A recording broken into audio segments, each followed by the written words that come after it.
In Huntington last weekend, Marshall celebrated homecoming with a 35-7 win over Appalachian State behind Robert Surratt's record-setting 5 touchdowns.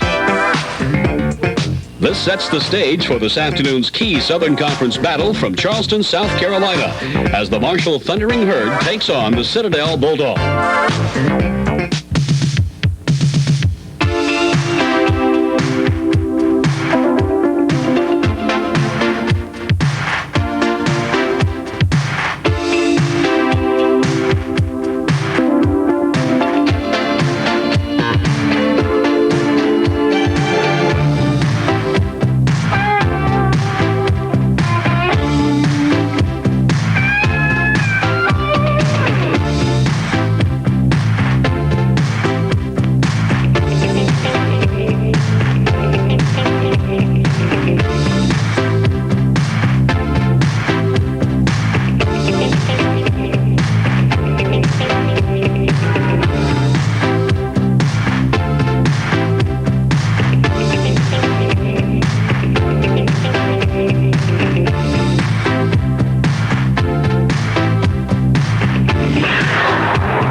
Hi everybody, Ron Quazala along with Dan Shoemaker to bring you the first live telecast of a Marshall football game. And we should have a good one this afternoon, a good matchup between Marshall and the Citadel. And Dan, I think matchup might be a good word. Well, Ron, I think it should be. We've got a great matchup here today. Both of these teams look pretty much the same on paper. Marshall's off to a great year. Should be a great passing duel here this afternoon. Let's take a look at the Southern Conference standings. We find that Furman and UTC are tied for the top spot with 2-1 records. Then East Tennessee State and Western Carolina 2-2. You see the Citadel, Marshall, and VMI all with 1-1 records. So whoever wins today will probably move up in the rankings. The Citadel Bulldogs are coached by Tom Moore. His record last year was 3-8. He's in his second season here at the Citadel. He came here from Gardner-Webb. He was a former All-Southern Conference split end for Citadel. And he also was at Beaver Falls High School in Pennsylvania, where he was in the same backfield with Joe Namath. They'll be led on the field by number 3, Robert Hill. Their starting quarterback.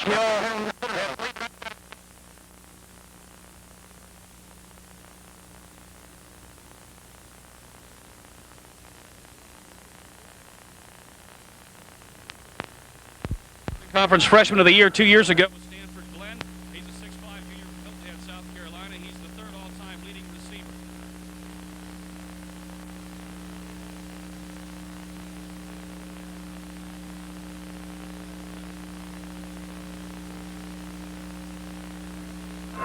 All right, sorry for the technical problems. We're saying the leading offensive players for the Citadel, Robert Hill, their quarterback. He had 3 touchdown passes last week against Western Carolina. He's a senior from Lawrenceville, Georgia. And their leading receiver is Victor Frazier, 32 catches this year. He's 3rd on the all-time Citadel list, and he's from Hilton Head, South Carolina. Co-Southern Conference Freshman of the Year 2 years ago was Stanford Glenn. Dan, what about Marshall? Well, Ron, of course, Marshall led by Stan Parrish. In his first year, 4-2, came to Marshall from a very successful stint at Wabash College. Of course, Marshall has been led on the field this year by Robert Surratt, been both the leading rusher for Marshall. Last week, 5 touchdown receptions, set a Southern Conference record. He's had a great year receiving the ball. The guy who has really made Marshall go, though, has been Carl Fodor, the quarterback. 18 touchdown passes so far this year, only 3 away from a Southern Conference record. Ron, Carl Fodor has had a great year. As Carl Fodor has gone the Marshall program. Okay, the series is the 3-1, Citadel leading, but Marshall won last year, 26-10 in Huntington. We'll be back for the kickoff of this afternoon's ball game in just a moment.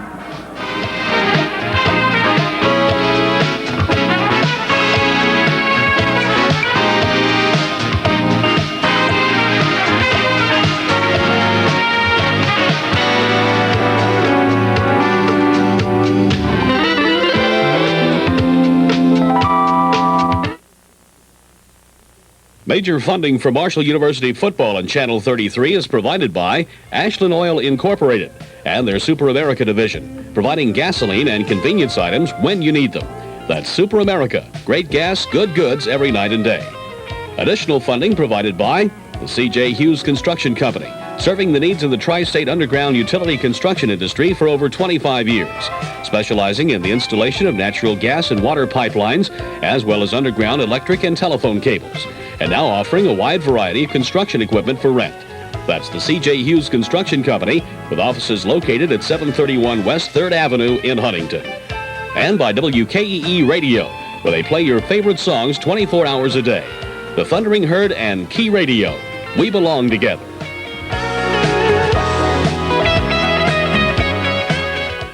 I don't know.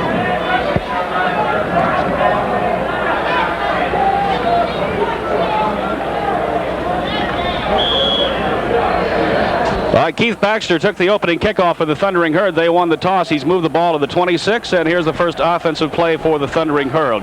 Carl Fodor at quarterback.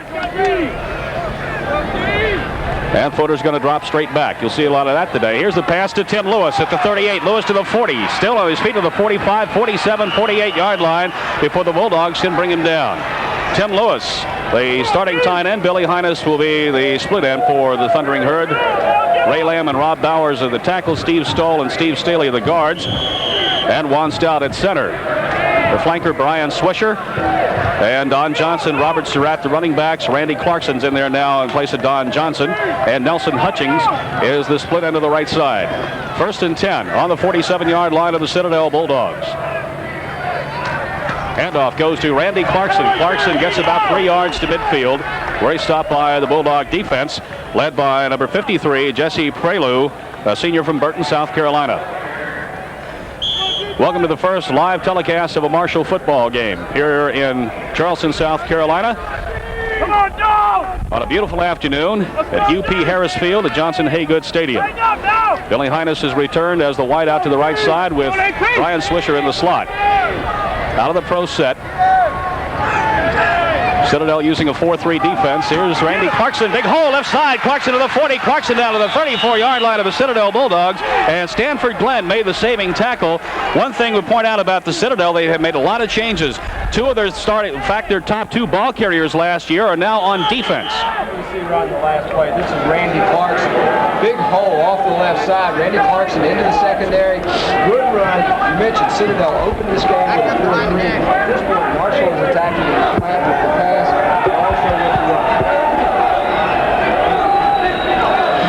All right, here's Fodor to pass. He's rolling right. Going to flare it out. It's caught by Surratt. Robert Surratt made a great catch as the defender went for the ball, missed it. Surratt made the catch and picks up some yardage. We're having some problems with one of our mics right now. And we're going to get Dan mic'd up here if we can in a moment so we can hear his dulcet tones. That gain of about 5 yards on the play. Almost 6 as they're inside the 30-yard line down on the 28 of the Citadel. Tim Lewis goes wide right, Billy Hines to the left, and Brian Swisher sets in the slot. Fodor, draw play to Clarkson. Clarkson breaks a tackle. Clarkson to the 10. Clarkson on his way down to the 4-yard line, down close to the 3. Randy Clarkson picks up a 1st and goal for the Thundering Herd on a draw play that worked very, very well. Well, Ron, the draw play Marshall used very well last week, very effectively. A delay this time. Randy Clarkson in the backfield, you see right there, breaks a tackle, what he did so well a week ago. Again, very quickly into the secondary is Randy Clarkson. The saving tackle right there, or Clarkson goes for a touchdown. Clarkson down to the 3-yard line on that carry, 1st and goal for the Herd. There's Clarkson again getting the call, drugged down from behind by number 96, Scott Thompson, the sophomore from Atlanta, Georgia. Well, you know, Randy Clarkson, a starter a year ago, I'm sure, has been a little disappointed in that he hadn't gotten the opportunity early in the season. Last week, getting a chance to carry the football, making the most of it. Down to the 2-yard line, it'll be 2nd down and goal for the Thundering Herd. Running out of the power I. And Fodor sneaks it in for the touchdown. Carl Fodor. So Marshall takes the first drive from their 27-yard line and scores with 12:21 to go in the first quarter as Carl Fodor sneaks it over. Here it is again. Carl Fodor for his 3rd touchdown of the year. Takes the little step back, the hesitation, checks the blocking, and then dives into the end zone. Good job, Carl Fodor. Again, his 3rd rushing touchdown of the year. Scott LaTulip is on to try the extra point for the Thundering Herd. LaTulip has made 21 straight. Billy Hines will hold for him.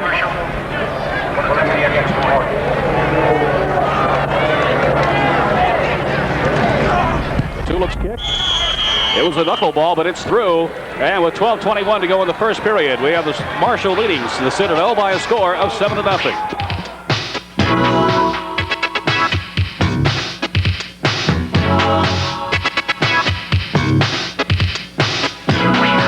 Funding for Marshall University football on Channel 33 is provided by Ashland Oil Incorporated, parent company of Valvoline Oil Company, worldwide marketer of automotive and industrial lubricants.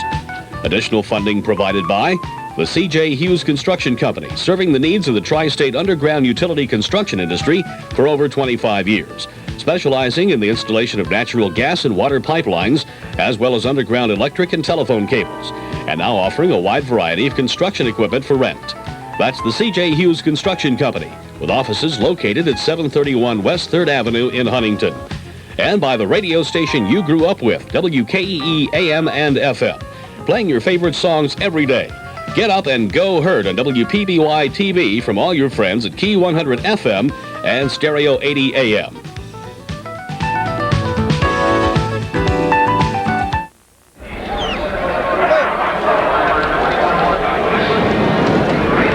We apologize. We had a power failure just about time we went on the air. So we've had that little gremlin pop up, and now we've taken care of him. Mike Lewis, and Warren McGreer back to receive the kickoff from Scott LaTulip. Marshall leading 7-0 in the opening moments of the ball game. That kick's going to carry into the end zone. McGreer takes it over the shoulder, and he'll down it.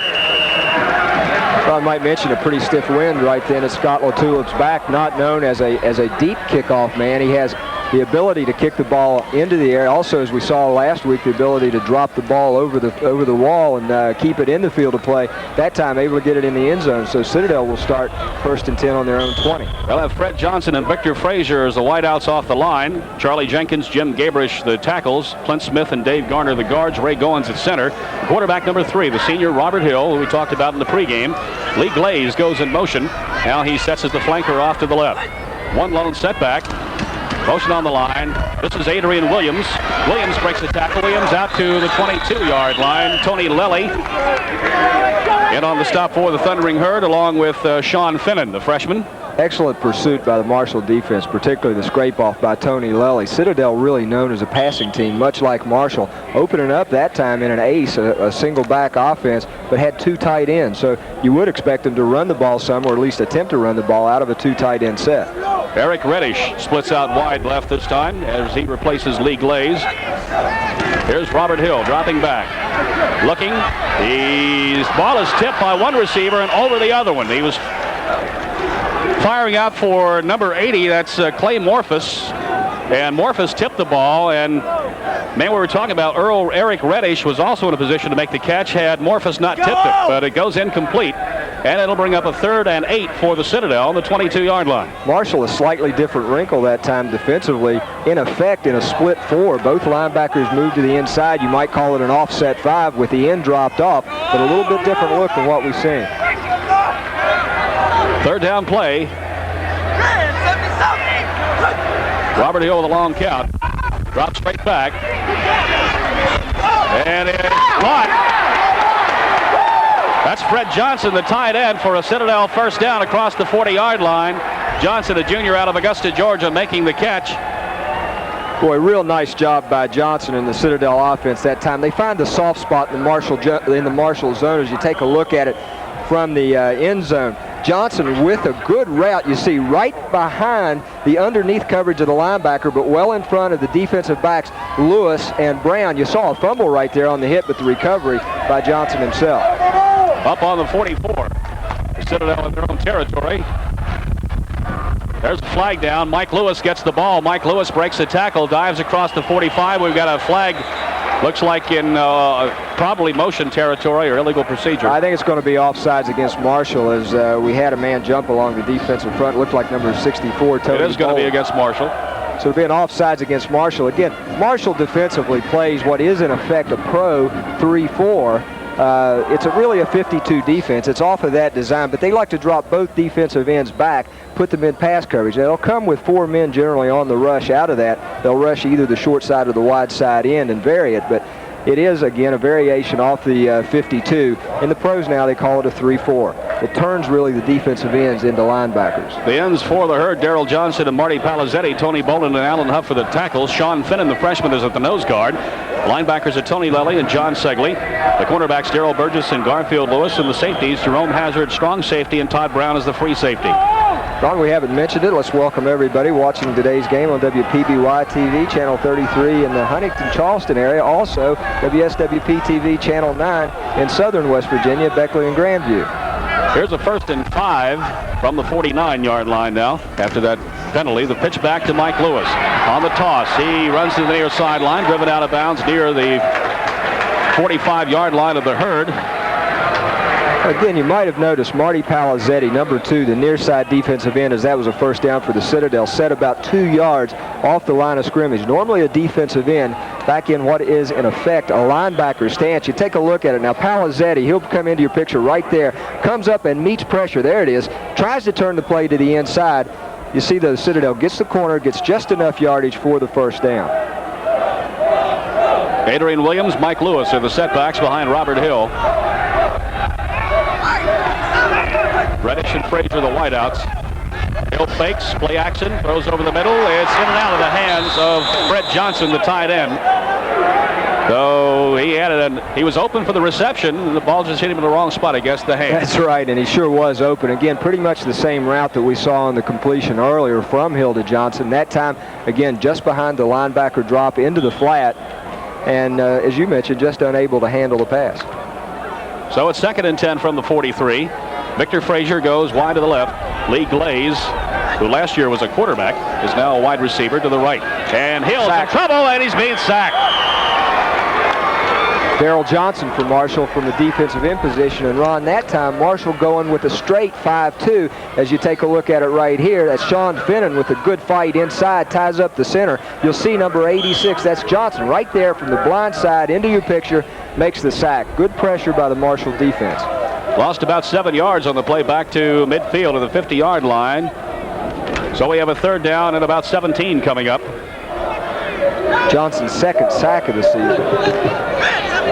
Johnson had a good game last week against Appalachian State. As Hill drops back. Good play here. And it's overthrown for Fred Johnson. Johnson stumbled as he tried to make his cut, and that slowed him up a little bit. And by the time he got there, Tony Lelly had recovered, and so had Eric Griffith.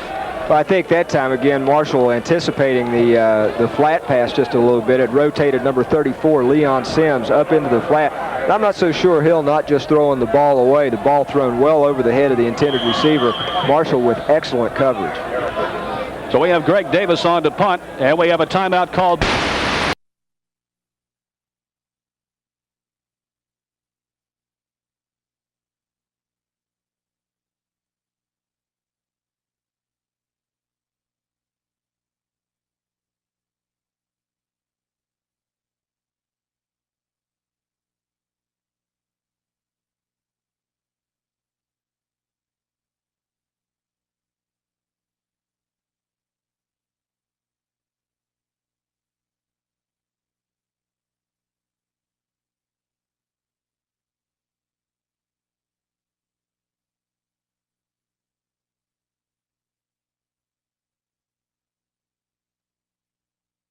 West Virginia.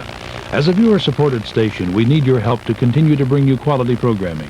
To become a member of the Friends of WPBY, send a check for $25 or more to Friends of WPBY, 3rd Avenue, Huntington, West Virginia, 25701. As a Friends member, you'll receive our monthly teleguide, and you'll know you're helping to support quality television programming.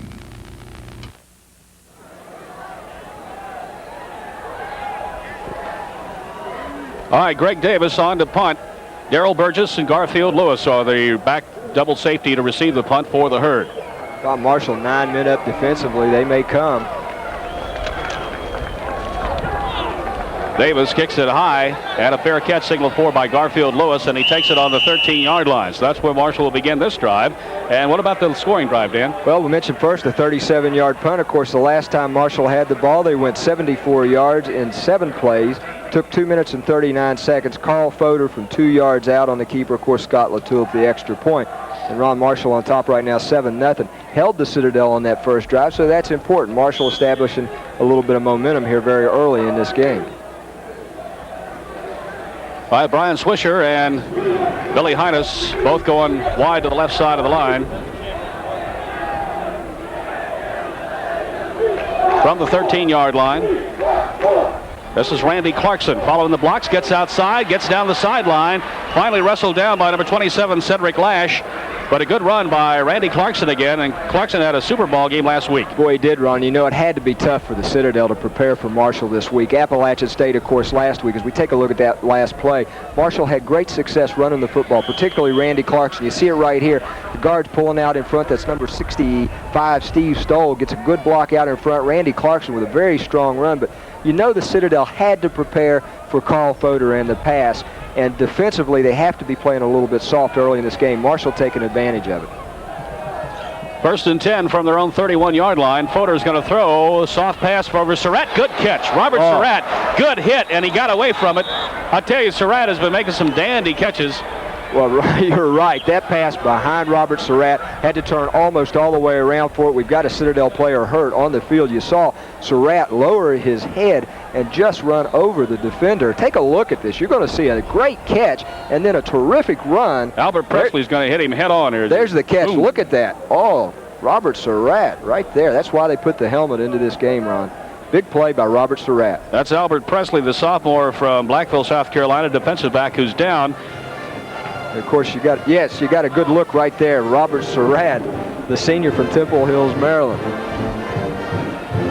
We want to remind everybody to make sure you join us again next Saturday for our live broadcast of the Marshall UT Chattanooga game. All the action begins at 3:30, so plan to tune in next Saturday right here on Channel 33 from Fairfield Stadium. So we have the first live telecast here. We'll have the first live telecast from Fairfield Stadium next week. They're still working on Albert Presley down there. It's a good look, panoramic view it was of Jonathan Haygood Stadium. The site, Ron, of the Division 1AA National Championships. Last year, the 1AA Championships here drew a record crowd. Largest attendance in the history of 1AA. Might point out here that Carl Fodor, the Marshall quarterback, is zeroing in on some records and could get them this afternoon, if possibly anyway. He needs 3 touchdown passes to tie the Southern Conference touchdown pass record for a season. And he needs, 4 to tie the Marshall? Absolutely, the career record at Marshall. And Bud really, Nelson owns. Really has done most of that, Ron, in one season. Had just 4 touchdowns. And he's got another one to go. Prior to that, boy, that's for sure. Multiple offense by Marshall. 2nd and about 1. This is Randy Clarkson. Fumbled. No, he still got the ball, but he was driven back hard. I was watching some reaction. I thought maybe he might have dropped it, but he didn't. Anyway, it's Todd Robbins, the defensive tackle from Berwick, Pennsylvania, making the stop. Little altercation down on the field. I think Clarkson very close to the first down with his forward progress. The cadet corps is right below us here, so you're going to hear a lot of reaction if it goes Citadel's way. And you can see right there, very close to a first down for the Thundering Herd. But it's being ruled 3rd and short, real short. Surprising, Ron, that they're not measuring that. From our vantage point here, it looks to be very close.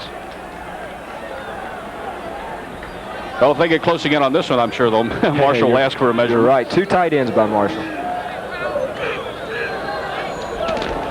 This is Clarkson. Clarkson has it this time. He gets down near the 43, up near the 43, I guess we should say. Got a couple of yards to spare. You know, Ron, what a dimension Randy Clarkson has added in just over 1 ball game to the Marshall offense. Still early in the first quarter of this football game, Randy Clarkson already rushing for good yardage, but it will make Marshall's offense, again, much more difficult for their opponents to prepare for. Marshall takes out their tight ends. Ken Conway was one. I think the other might have been Dan Staggs or Baracus. They used some offensive linemen at tight end and put a different number on them. And that might have been Dan Staggs. I'm not sure who's 41. We'll have to check that out for you. Fodor keeps it now, tosses to Clarkson, juggles it, but he hauls in enough to pick up about a yard on the play. But the cadet corps below us going crazy as Cedric Lash brings down Joel Thompson brings down the ball carrier. And you know, that last play very close to a forward pass. Be interesting to see how the official stat people rule that. We're going to call it an option and a run, give Randy Clarkson an additional yard, but again, Clarkson has rushed exceptionally well in this ball game. Marshall doing some things offensively they really haven't done this season, Ron. Lewis wide right, 2 backs wide left. Here's Clarkson getting the handoff from the draw, and this time he gets nowhere. Back to the line of scrimmage. It'll be 3rd and 9. Well, Marshall keeping the ball on the ground again. Citadel coming up, playing it a little bit tougher right now. Ron, credit you've really got to give as Clarkson loses a yard on that last play to the Marshall offensive line. Their protection of Carl Fodor. There you see the cadets in attendance today. It's supposed to be about 18,000 here this afternoon. This side completely full. Again, the offensive line, they've done a great job this year. They protected Carl Fodor exceptionally well, and now coming to life in terms of run blocking. By the way, Randy Clarkson, 63 yards already in the first quarter. Heinesen Swisher off to the left. Lewis is tight to the right side as the tight end. And Fodor's going to roll. We have a flag down. Fodor throwing it away. A flag down on the play, and Fodor just tossed it into the sideline. Yeah, flag down from the linesman, so going to be either a motion or an offside. Could be offsides against the Citadel. Let's see. Motion. It's going to be motion against the Herd. Well, wishful thinking, Ron. It didn't come about. So I imagine the Citadel will decline this. It'll bring up fourth down. I would certainly think.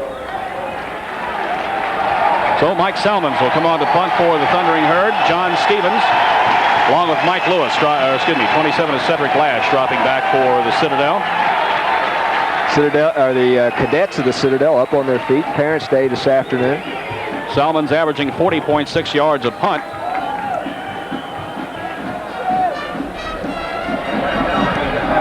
And it's a short one. But he gets a good hop, and it's going to be a dandy. It's going to turn into a good one as Leon Sims gets downfield to bring it down near the 5-yard line. We'll see where they mark it. Yeah, I think about the 6-yard line, Ron. Right just outside the 5, you get a good look at it. You know, Salmons has been interesting, Ron. He's hit some excellent punts this year, and because of that, you've got to line up about 40 yards from the line of scrimmage. And when he has hit the short kick this year, as that one was, you can't come up and make the reception, and he's gotten some terrific rolls out of it. And Marshall's coverage has been just excellent. That time you saw Leon Sims just outrunning the football. Lee Glaze going wide left. Victor Frazier, or wide right rather. Frazier off to the left.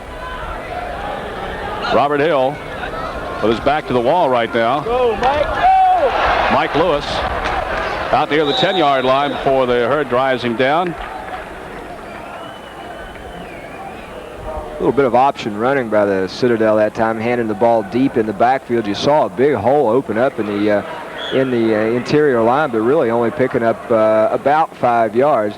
The handoff again made very deep in the backfield. Pretty good reaction by the Marshall defense. Split the backs this time, Lewis and Williams. Hill back to throw. He flares it out to Adrian Williams at the 10. Williams to the 14-yard line. Tony Lelly meets him head on and brings him down. About 3 yards shy of a first down. A good play by Tony Lelly. He has really done a job for Marshall so far this year at linebacker. He's been very steady all year. The addition of John Segler, or John Segler getting back into the defensive lineup too, has really aided the defense. I think most of the moves that Parrish has made, Ron, have really worked out for this Marshall defensive unit. The young guys playing well up front. Alan Huff has played well. It's 3rd down and 2 as Hill brings him up to the line. Adrian Williams again, nowhere to go.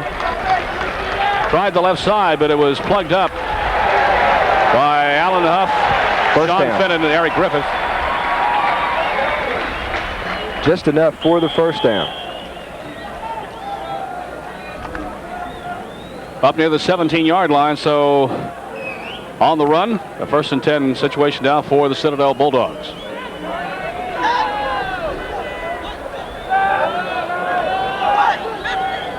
Reddish and Frazier, the wideouts. And there's a motion offside by the tight end, Fred Johnson. He moved on the left side of the line. Certainly did. That'll cost the Citadel 5 yards, and you don't want that kind of penalty. If you're the Citadel, the offensive football team, you certainly don't want that kind of penalty inside your own 20-yard line. Puts you in a passing situation, to be sure. Lee Glaze coming back in at the flanker slot, a junior out of Charleston, South Carolina. Last year was Robert Hill's backup quarterback. Citadel right now warming up their backup quarterback for this season, Kip Allen, on the sidelines. Allen has started some ball games. Hill drops straight back, now rolls out, looks, fires low. Incomplete, intended for Mike Lewis. You got to wonder about that. Looked like Hill trying really to throw the ball away, threw it right at the feet of his receiver. that pass into the backfield and probably run should have never been thrown. Marshall coverage just excellent on that play. So we're going to have 2nd and 15. Citadel right now struggling a little bit offensively. Marshall defensively thus far has looked very good. There's a good look at some of the crowd in attendance here. Freshman Eric Reddish brings the play in. He's from Gaffney, South Carolina. Ron, I don't know what it's like back in Huntington today, but beautiful here. Almost 90 degrees, a little bit windy, beautiful sunshiny day. 4:11 to go in the first quarter. Marshall leading 7-0 as Hill tosses back to Mike Lewis, and Lewis will not get away with that one. Well, I tell you, great defensive play, though, by Marshall. Again, John Segley and Jerome Hazard. Good charge by Daryl Johnson, number 86, really made that play an option. Let's take a look at it. Now, watch number 86. Will be the left end as he comes into your picture. Number 86, Daryl Johnson, right here, makes the quarterback get rid of the football far earlier than he had planned. The linebacker's doing a good job, Ron, as you mentioned, coming across and cleaning it up. So number 86, Daryl Johnson, really making a good play right there. 3rd down, about 16 for the Bulldogs. Hill drops straight back. Fires complete. Nice catch by Lee Glaze. And it should be enough for the first down. He's out to the 30-yard line. Lee Glaze making the catch, and the Bulldogs recover a little bit. On a 3rd and 16 play, Hill finds Glaze for a first down. Leon Sims had just gone into the game for Marshall, a 5th defensive back. Darrell Burgess in pass coverage that time. You mentioned, though, an excellent reception by Lee Glaze of the Citadel. Reddish and Frazier, the wideouts. Williams, Smith are the setbacks, or Lewis, rather. From the 30, Robert Hill straight back. Getting rushed to Jeff Borman. Gets away from Borman. Now still rolling, looking for a receiver. Fires. He's got Victor Frazier. Frazier down to the Marshall 40-yard line. A great job by Robert Hill. That's a really tough play from Marshall's standpoint, from the defensive football team's standpoint, because excellent pressure, as you mentioned, by number 71 of Marshall, Jeff Borman. Robert Hill able to slip the would-be sack of Borman. There you see it right there. Has his hands on him right there. That was Jeff Borman. Good job. Hill almost going to the knee. And I tell you, Ron, a quarterback able to have that much time to scramble, a receiver almost has to get open, and there you see the completion. Hill tossed back to Mike Lewis. Lewis to the near sideline, driven out of bounds after a gain of about 2 or 3 yards. Looks like they're going to give him 4 up to the 36-yard line. So it'll be a 2nd and 6 coming up for the Citadel. Marshall going to make some changes here. Marty Palizzetti back into the ball game, as is Tony Boland. Segley, Lely, Griffith all going out. Brian Mays also into the game for Marshall, number 59 at linebacker. Again, Stan Parrish certainly has not been reluctant to make changes in his defense this year, Ron, and certainly has improved almost every week, particularly since and including the Western Michigan game. Here's Hill rolling left, firing from the sideline. He's got Reddish, Eric Reddish, and it's a first down for the Citadel. They got to mark it near the 24-yard line of Marshall. So the Bulldogs now moving the ball in the air. You saw one of the things that makes Robert Parrish a fine quarterback, too. Able to roll left that time, still able to square up to his receiver, keep himself under control, threw the ball right on the numbers to, as you mentioned, number 81, Eric Reddish. This is a good drive by the Citadel. John T. Logan is in at linebacker for the Herd also, number 89. 1st and 10 from the Marshall 24. Hill has both his wideouts to the right side. The handoff to Mike Lewis. Lewis up the middle to the 20-yard line, about 4 yards on the play. Again, you saw the handoff deep in the backfield, and what sometimes looks to be a lot of running room closes up very quickly, and as Ron mentioned, about 4 yards on that carry.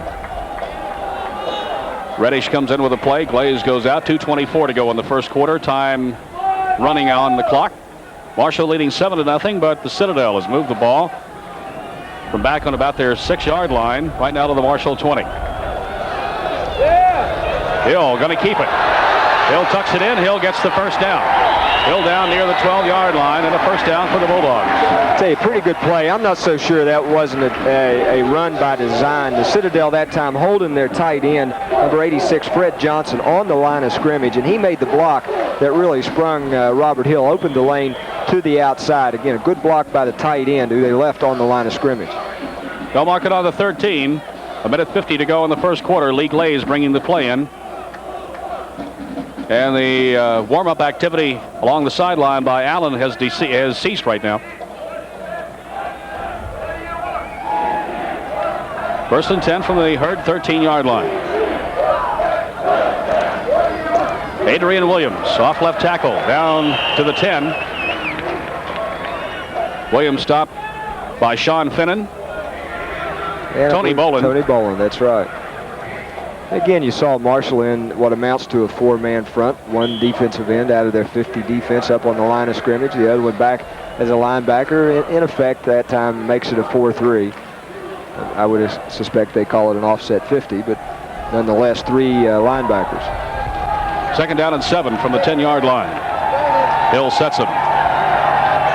Wide outs on either side, and he's going to drop back. Looks in flares it out.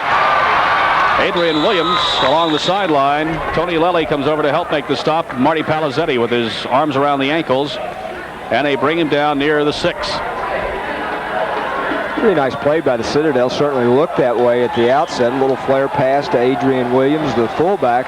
Marshall again doing a good job closing on the football corner, coming up hard. Made the play for really a short game. 25 seconds to go in the quarter. Third down and 3 for a first down. 6 yards away from the goal line for the Bulldogs. Victor Frazier goes wide left. Lee Glaze goes out with him in the slot.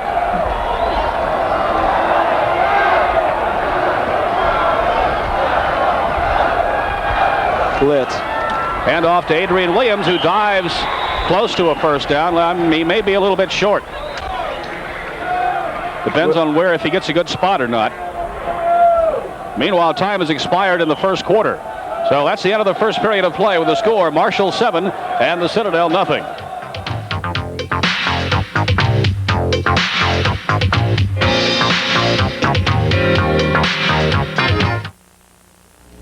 Hello, I'm Kathleen Pavelko. On the next edition of Statewide, we'll preview 2 of the 4 congressional races on the November ballot. In the first report, we'll look at the race between 1st District Congressman Alan Mollahan, a Democrat, and his Republican challenger Jim Altmaier. Then we'll turn to the 4th District race between Representative Nick Joe Rahal, a Democrat, and his Republican opponent Jess Shumate. We'll also continue our series on education in West Virginia. That's next time on Statewide at our new time of 10 p.m. on Tuesdays.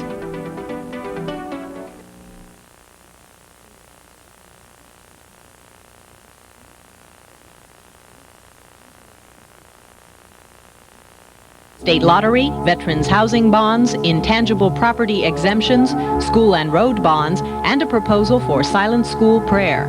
Confused? Call in to West Virginia Election 84, Constitutional Amendments, on October 24th at 9:30. Experts will explain the proposals and answer your questions.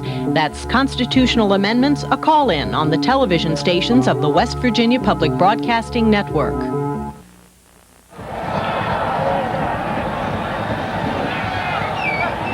We'd also like to welcome to our corporate underwriting family a couple of new underwriters, Danco Incorporated and the Old National Bank of Huntington. Welcome and thank you very much. The ball is on the 4-yard line. It is a 4th down and 1 for a first down for the Bulldogs. Ron, first quarter, both our quarterbacks doing a good job in this football game. Robert Hill, 6 of 9. Carl Fodor so far, 3 of 4. Robert Hill rolling left. He's got some room to run, but he's going to toss it. It's a fumble, but as he crossed the plane with a ball in his possession, so Adrian Williams picks up a touchdown, and the Bulldogs retaliate, and it's now a 7-6 game. All right, Robert Hill on his 7th of 10 passes then goes for the touchdown. That was a really nice drive by the Citadel. Very well-controlled drive. There's the pass play. You saw it from Hill rolling out. There's the fumble, but again, you can see the goal line right there. And the ball definitely across. Good call by the official. Nice play by the Citadel. Greg Davis. Ron, they put a lot of pressure on the corner. Davis on to try the extra point. Trying to tie the ball game up. Kick on the way, and it's good. So we have a timeout of the field with 14:54 to play in the second period. It's all tied up. Marshall 7 and the Citadel 7.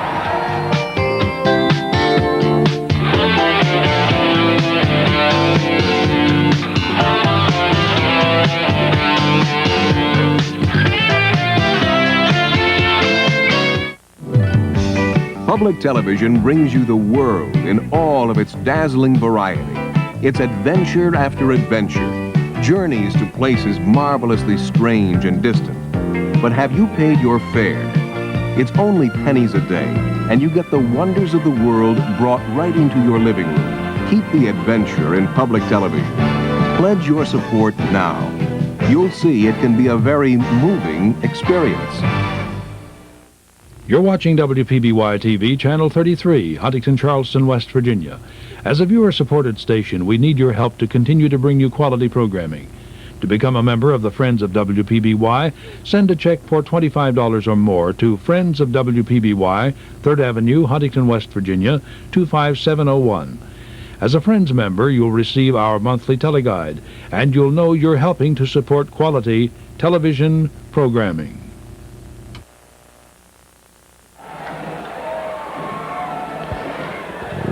All right, a touchdown from Hill to Williams of about 4 yards.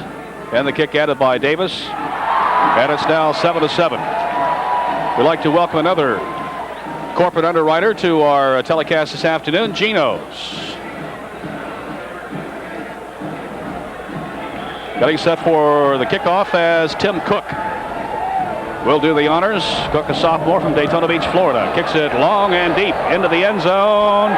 It hit the line, so it'll be out to the 20-yard line. I don't think it went out. No, I don't think it went out of the end zone on the fly. And the rule it has to go out on the fly in order for it to come out to the 30. So they'll bring it out to the 20 instead. Right, a new rule in college football this year. Ron, the scoring drive by the Citadel, impressive to say the least. 94 yards in 15 plays. Took him 6 minutes, 11 seconds. Robert Hill to Adrian Williams, a 4-yard pass. And, of course, David has added the kick to tie this game up. Marshall from their own 20.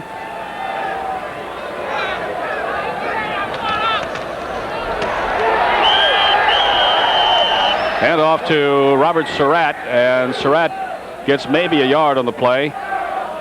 Not much room there. Surratt hits the hole. They're going to move it out. They'll give him 2 yards to the 22, so it's second down and 8. We mentioned in the first quarter, Carl Fodor, 3 of 4 passing the football, 84 yards.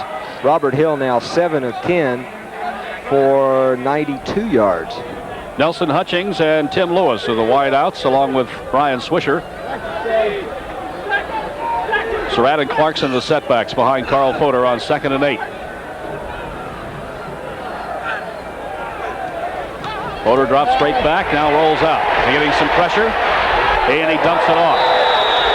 Tim Lewis was close enough, according to the officials, for that not to be ruled intentional grounding, although there was nobody there when the ball came down. But Timmy Lewis was about another 10 yards or so up the field. Citadel doing a good job right there at putting pressure on Carl Fodor. And Fodor very intelligently elected to dump that ball into no man's land. Tim Lewis kind of a mystery man, at least the last year. The mystery was why wasn't he used more, but he's certainly getting used this year and has responded very well. A great all-around athlete, Tim Lewis is. He's a junior out of Clarksburg, West Virginia. Came into this game leading Marshall's receivers, I believe, with 32 receptions on the year. Third down play, 3rd and 8 from the 22. And he dumps it off to Surratt. That was I don't mean dumped off, it was a design play. That was what it was supposed to be, a halfback pass. It's going to be close to the sticks. Let's see whether they'll get the spot or not. No, it's going to be short, I believe, of the first down. Close to the 30. Looks like they mark it back on the 29. So that'll bring up 4th down. Mike Salmons will come on to punt, and the Cadet Corps celebrates as the Citadel defense comes off the field. Marshall off to a big start on their first offensive series, taking it in for the touchdown. Right now, at least in that series, actually the last 2, Citadel's done a good job controlling the run. Salmons kick. John Stevens backs up. Stevens takes it on the 27. Stevens to the 30, 35, spins away. Stevens still on his feet, up to near the 36-yard line. Sophomore John Stevens from here in Charleston, South Carolina. About 37 yards, I believe, on the punt for Mike Salmons.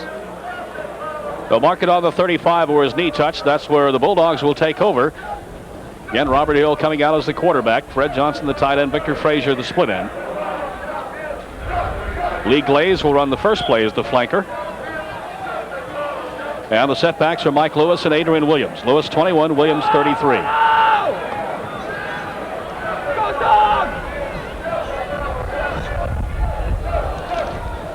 And there's a delayed handoff to Adrian Williams. On a slant, Williams picks up a yard to the 36. Good job across the front by Marshall, Tony Boland, Sean Finnan. Again, that time Marty Palizzetti, the short side defensive end, back about 2 yards off the line of scrimmage. Just a little bit of a gain, not really enough to call it a yard, so we'll call it 2nd and 10. I think Alan Huff for Marshall also in on that last tackle. Eric Reddish and Victor Frazier, the wideouts now. Senior Robert Hill.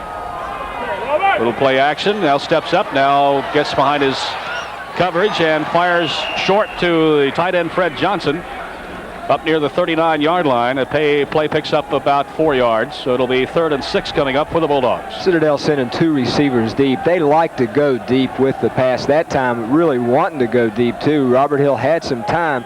Johnson drifted out into the flat, really just a safety valve receiver, as there was good coverage downfield by the Marshall secondary. So a big defensive play for the Herd here on 3rd and 6. They need to stop the drive and get their hands back on the ball as the Citadel has tied it up, even though Marshall struck first.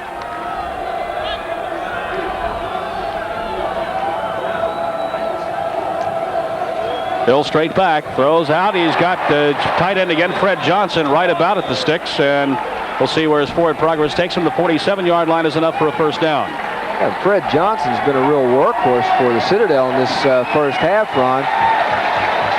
Victor Frazier, of course, far and away leads the Citadel receivers in the pass reception department. But right. Frazier came in with 32. Johnson had 15 to start the ball game. Out to the 47-yard line, a first down. Victor Frazier, by the way, started the season 10th on the all-time list in receiving. He's now 3rd, so he's moved up quite a bit. Backs in the eye on a 1st and 10. The Bulldogs on their own 47. Again, play action as Hill sets up to throw, and he's got wide open. Clay Morphus for the Citadel, number 80. Ron, that was a good route by Morphus. Again, something we saw early in the game. That time, Curlin Morphus in the soft spot in the zone, in the dead area. A little play action right there. Again, Robert Hill with plenty of time to throw the football. You'll see Morphus behind. There's the underneath coverage. And here comes the defensive half up to make the tackle. So right in the soft spot in that zone. Or the seam, as they often call it. 1st and 10 at the 28. Out to Glaze. Glaze trying to cut it back. We got a flag down. I think we've got a clip. A little hitch pass that time to Lee Glaze.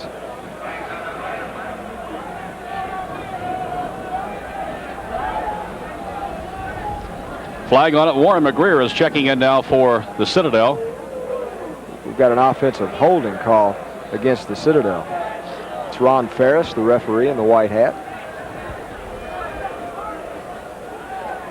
The rest of the officials, while we get the chance, Ed McWaters, the umpire. As you look at the stadium here, Johnson Haygood Stadium, Hugh P. Harris Field. Ron Ferris, the referee, Ed McWater, the umpire, Ron Leatherwood's the linesman, Ron Eckert is the line judge, Jack Tiller the back judge, and Ray Stansel is the clock operator. There's the signal by Ron Ferris.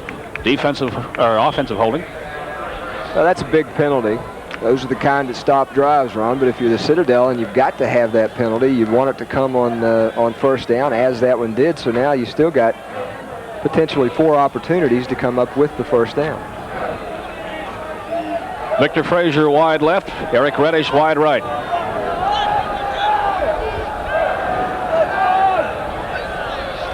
Robert Hill, the senior, throwing. He's got Reddish cutting across, and Garfield Lewis there on the defense. Yeah, pretty good coverage, too, by Lewis. Marshall that time able to get a little more pressure on the quarterback Hill.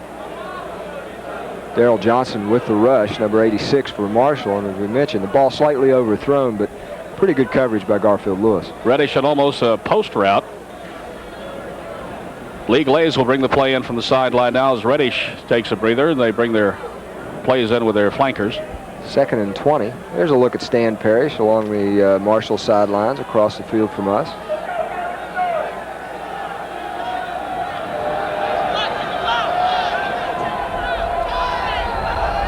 Second and long, 20 yards to go as Hill getting pursued. Fires for the sideline. Victor Frazier, he's out of bounds. It's not a reception. Frazier's upset. He's very upset, ran all the way into the wall across the way. Again, pretty good coverage by Garfield Lewis, number 8. Good closure on the ball. Forced the play into the sidelines. So it'll be 3rd and 20. Leon Sims checking in on defense for the Herd. And out goes Marty Palizzetti. Palizzetti. Yeah, so 5 defensive backs now into the game for Marshall. And Eric Reddish brings the play in from the sideline, a freshman from Gaffney, South Carolina. 3rd down, 20 yards to go for 1st down on the 39. Clay Morphus is also in at the tight end. Hill on 3rd and 20. And it's intercepted by Garfield Lewis. Did he get the foot in time? Evidently not. Doesn't appear so.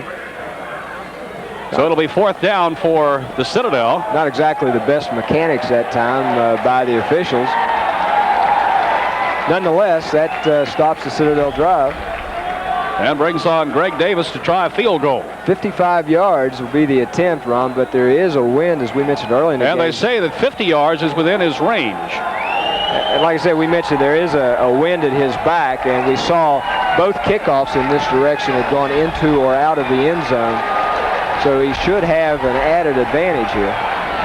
He has a 53-yarder this year. He's made 8 out of 11. This 55-yarder is no good. It hit the crossbar and bounced back. He almost made it, but almost doesn't count. You can't come any closer, that's for sure. Well, big break for Marshall, and Ron, again, take it right back to the holding penalty assessed against the Citadel. You hear a standing ovation for the kicker for the Citadel, for Greg the Cadet Davis. Corps. He needed 55 yards. He got about 54. He missed it by about how far is the crossbar across, you think? A couple inches, 3 inches? Yeah, I'd say probably, let's say 3 3/8 inches in diameter. Something like that. You're right. Hit square in the middle of the crossbar, though. So Marshall had a 12th man on the field that time. They had the crossbar there. Turned out to be the biggest defensive player they had, too. The ball will come out to the line of scrimmage, so Marshall will take over on the 39 following the missed field goal attempt. Pretty good. Valiant though it was. Yes, pretty good field position, too, for Marshall, as you mentioned, on the 34-yard line. Marshall right here could use a good drive, take it down, score, and reestablish some momentum in this game. Carl Fodor brings him up. Titus and Swisher off to his right. Tim Lewis off to the left. Fodor throwing on 1st down across the middle of Randy Clarkson. He got hit. Where's the flag? There it is. Finally, coming a little bit late, but it got there nonetheless, as he was hit early by number 45, Richard Brock. Yeah, and we've got a little altercation here on the field, and it's really because the officials very late in throwing that flag. Randy Clarkson jumping up. Boy, was he upset. And you're going to get a chance to see it here from the end zone. Now watch the hit. You're going to see something Carl Fodor does right here. Throws just as his hit is hit. He's very good at that. There's the contact. No question about that. That's interference. The officials very late calling it, and that's what had Randy Clarkson upset. So Richard Brock, the party that was guilty of that little infraction. We'll walk that penalty off this year, 15 yards from the line of scrimmage. Ron, while we've got just a second, a couple people I'd like to thank helping us out here today. Wayne Manning of Wayne Manning Insurance and Jeff Weeks of Weeks and Porter, CPA firm in Huntington, doing a good job of helping us provide some transportation to the Citadel. So a lot of thanks to those guys. And they're down here in attendance today enjoying some football. They put the ball up near the 47-yard line.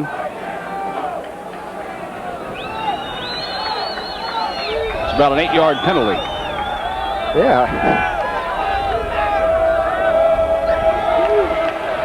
Fodor dropping back, throwing over the middle. He's got Tim Lewis. Lewis at the 35. Lewis down to the 33-yard line, and a 1st down for the Thundering Herd. A nice route, nice catch by Tim Lewis. And Ron, you saw the very soft touch that Carl Fodor has. Laid that ball into Tim Lewis. You're going to see pretty good coverage here. The straight drop back by Carl Fodor throws a very nice ball here. You see a real tight spiral. There's Tim Lewis. 4 people around him, so it's not bad coverage. But again, good timing play. Fodor hit Lewis just as he broke into the open. Talk about a man that runs routes consistently well. Tim Lewis is that man. He looks so smooth, too, Ron. Here comes a blitz. Just a good all-around athlete. First and 10 from the 32. Fodor in trouble and sacked back on the 45-yard line of the Herd. Well, you saw the blitz coming. The Citadel showed it very early. Then they backed out. Carl Fodor doing an intelligent thing, going with the long count. I thought that might neutralize the blitz. It didn't. Carl Fodor ended up being sacked for a big loss. Billy Johnson making the stop for the Bulldogs. There's the Citadel sideline from the end zone. Tom Moore, of course, the head coach of the Citadel Bulldogs. Played in the backfield with Joe Willie Namath in high school at Beaver Falls, Pennsylvania. And a former All-Southern Conference split end here at the Citadel. Ron, I believe just the 7th sack, if memory serves me correctly, that the offensive line has given up this year. Second at about 22, Brian Swisher's in motion. Fodor is going to get the next one, and he loses the football.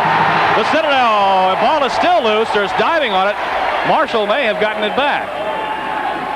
I saw a green and white jersey in there. The Citadel thinks they've got it. They do. The Bulldogs have the football. Well, I mentioned that a little too quickly, and I was incorrect on top of it.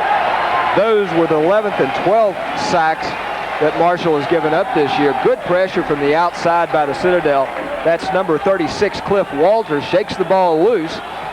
And there you see the scramble that ensues, and the Citadel ends up with possession on the Marshall 40-yard line. Excellent field position. That's a big turnaround as Marshall was moving the ball very well offensively before those two Billy sacks. Morgan with the recovery on the 40-yard line. Frazier wide right, Glaze off to the left. Robert Hill dropping straight back.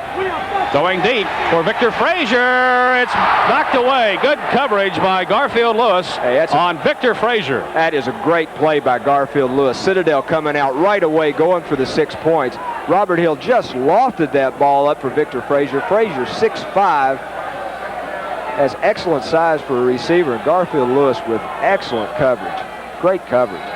Mentioned Frazier was a co-Southern Conference Freshman of the Year a couple of years ago with Stanford Glenn. We're talking about Stanford Glenn has been moved from a running back to a safety, while Cliff Walters, who was their second leading rusher last year, has been moved from fullback to a linebacker.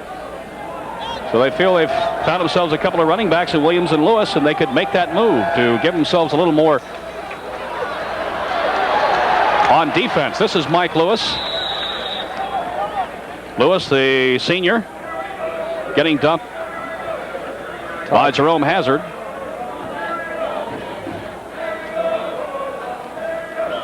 Tomorrow evening on Channel 33, be sure to watch Breaking the Stalemate, a very important 2.5-hour special on the current impasse in nuclear relations between the U.S. and the Soviet Union. Breaking the Stalemate tomorrow evening at 5 on Channel 33. Hill rolling to the right, fires, he's got his man, Victor Frazier, for a first down. Darrell Burgess trying to knock the ball away, but Frazier in his grasp goes out of bounds with it, and it's a first down on the 28-yard line of Marshall. So again, the Bulldogs moving the football on the Thundering Herd.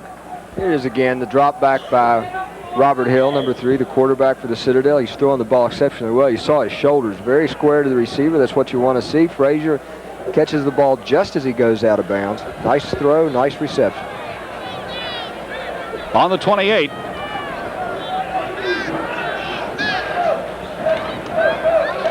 Hill throws over the middle, and he's got Clay Morphus near the 20-yard line. Picks up about 8 yards on the pass. Slant in over the middle. Citadel executing very well right in front of the linebacker drop. Clay Morphus, a junior out of Hartsville, South Carolina, making the catch. Lee Glaze coming in as the flanker with the play from Coach Tom Moore. Citadel with a golden opportunity here. Second, actually about a yard. Adrian Williams trying to get the first down over the left side. Should have enough.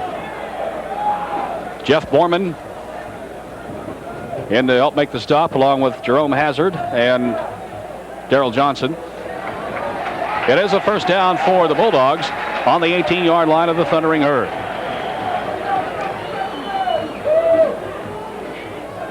Eric Reddish coming in with a play from the coach and the offensive coordinator, Don Johnson.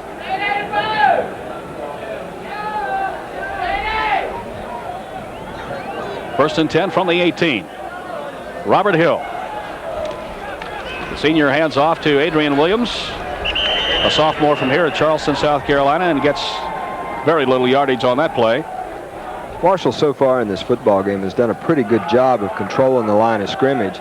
Citadel has found running room really pretty scarce. It's been hard to come by. They've done a good job, though, of throwing the football. And right now, that's why they're in the position that they are. It is Parents' Day here at the Citadel. A lot of the parents and some of the sweethearts, too, of the cadets are here. As we said, the cadet corps right below us. Here's Hill rolling out, rolling to the left. He's going to look and throw out of bounds. As he was running out of room, his receivers were covered. He just dumped the ball off into the end zone. Well, he did indeed. Right now, Robert Hill 12 of 20 in this football game. A little bit below his average completion percentage, Ron, about a 55 or so percent completion on the year for Hill. There's one of the advantages the Citadel has in using Hill rather than Kip Allen is the fact that Hill has the experience, enough experience, to see that and dump the ball off. Don't know what that is. Certainly looks like a mess. That's a route to the Columbia Loop. A map to it. 3rd down and 10 from the 18. Hill straight back. Going for the end zone. Victor Frazier, he's well covered. Darrell Burgess and Todd Brown both had coverage. And it's incomplete. It'll bring up 4th down, and once again, it'll bring on Greg Davis, who will be a little bit closer this time than he was last time. Well, you're right. It was good coverage by the freshman, Darrell Burgess, also the sophomore, Todd Brown. And again, you saw the Citadel tried to take advantage of the 6'5" height of Victor Frazier, throwing the ball up where he had an opportunity to go up for it. But again, excellent coverage by the Marshall secondary. A 35-yard attempt this time by Greg Davis. Lee Glaze will hold from the right hash mark. Citadel trying to go on top. Kick on the way. And it's no good. It's off to the right a little bit. No good. Marshall holds thanks to the, again, missed field goal attempt. Boy, and we have a tie game at 6:45. And that's a big break for the Thundering Herd because, Ron, the last 2 times the Citadel has had the ball, they've moved it very well. Their drives have stalled, and in both cases, they've come away with no points. That time getting the ball in excellent field position on the Marshall 40 and unable to capitalize on it. So the momentum should swing now back to Marshall, particularly if they can control the ball on this offensive series. Tim Lewis, Billy Hines, and Brian Swisher are the wide receivers. Surratt and Clarkson are the setbacks. Marshall from the 20-yard line. Citadel still in a 4-3. Fodor rolling. Fires for Swisher, and he can't hold on to it. Swisher bobbled the ball after he made the catch. Hit the ground. Interesting by the Citadel in that Marshall going that time with no tight ends, 2 split receivers. The Citadel not making any kind of an adjustment to that in terms of their defensive front. Both linebackers staying inside, and the down defensive tackles staying outside. Nobody on them. I want to mention the Marshall coaches here in just a moment after we... Good defense! When we get an opportunity, anyway. 2nd down play coming up from the 20-yard line. Okay, this time Pro into the open side. Fodor on the rush. It's intercepted. Down the sideline, touchdown by number 45, Richard Brock. Fodor threw in a hurry, and Surratt had his back to the ball, but Richard Brock stepped right in front of Surratt, made the interception, and takes it in for the score. Well, give the Citadel credit coming that time with a blitz. Carl Fodor trying to make the adjustment, trying to get rid of the football. You'll see the blitz right here. Fodor throwing the ball, trying to get rid of it, and you see right there the defensive back stepping in front of the intended receiver, Robert Surratt. Richard Brock, number 45, takes it into the end zone for the Citadel. Good defensive play. And we'll have Tim Cook trying the extra point now, number 2. They have 2 good place kickers here. And he line drive that one, but he got it through. Timeout on the field with 6:34 to go in the first half. The score of the Citadel 14 and Marshall 7.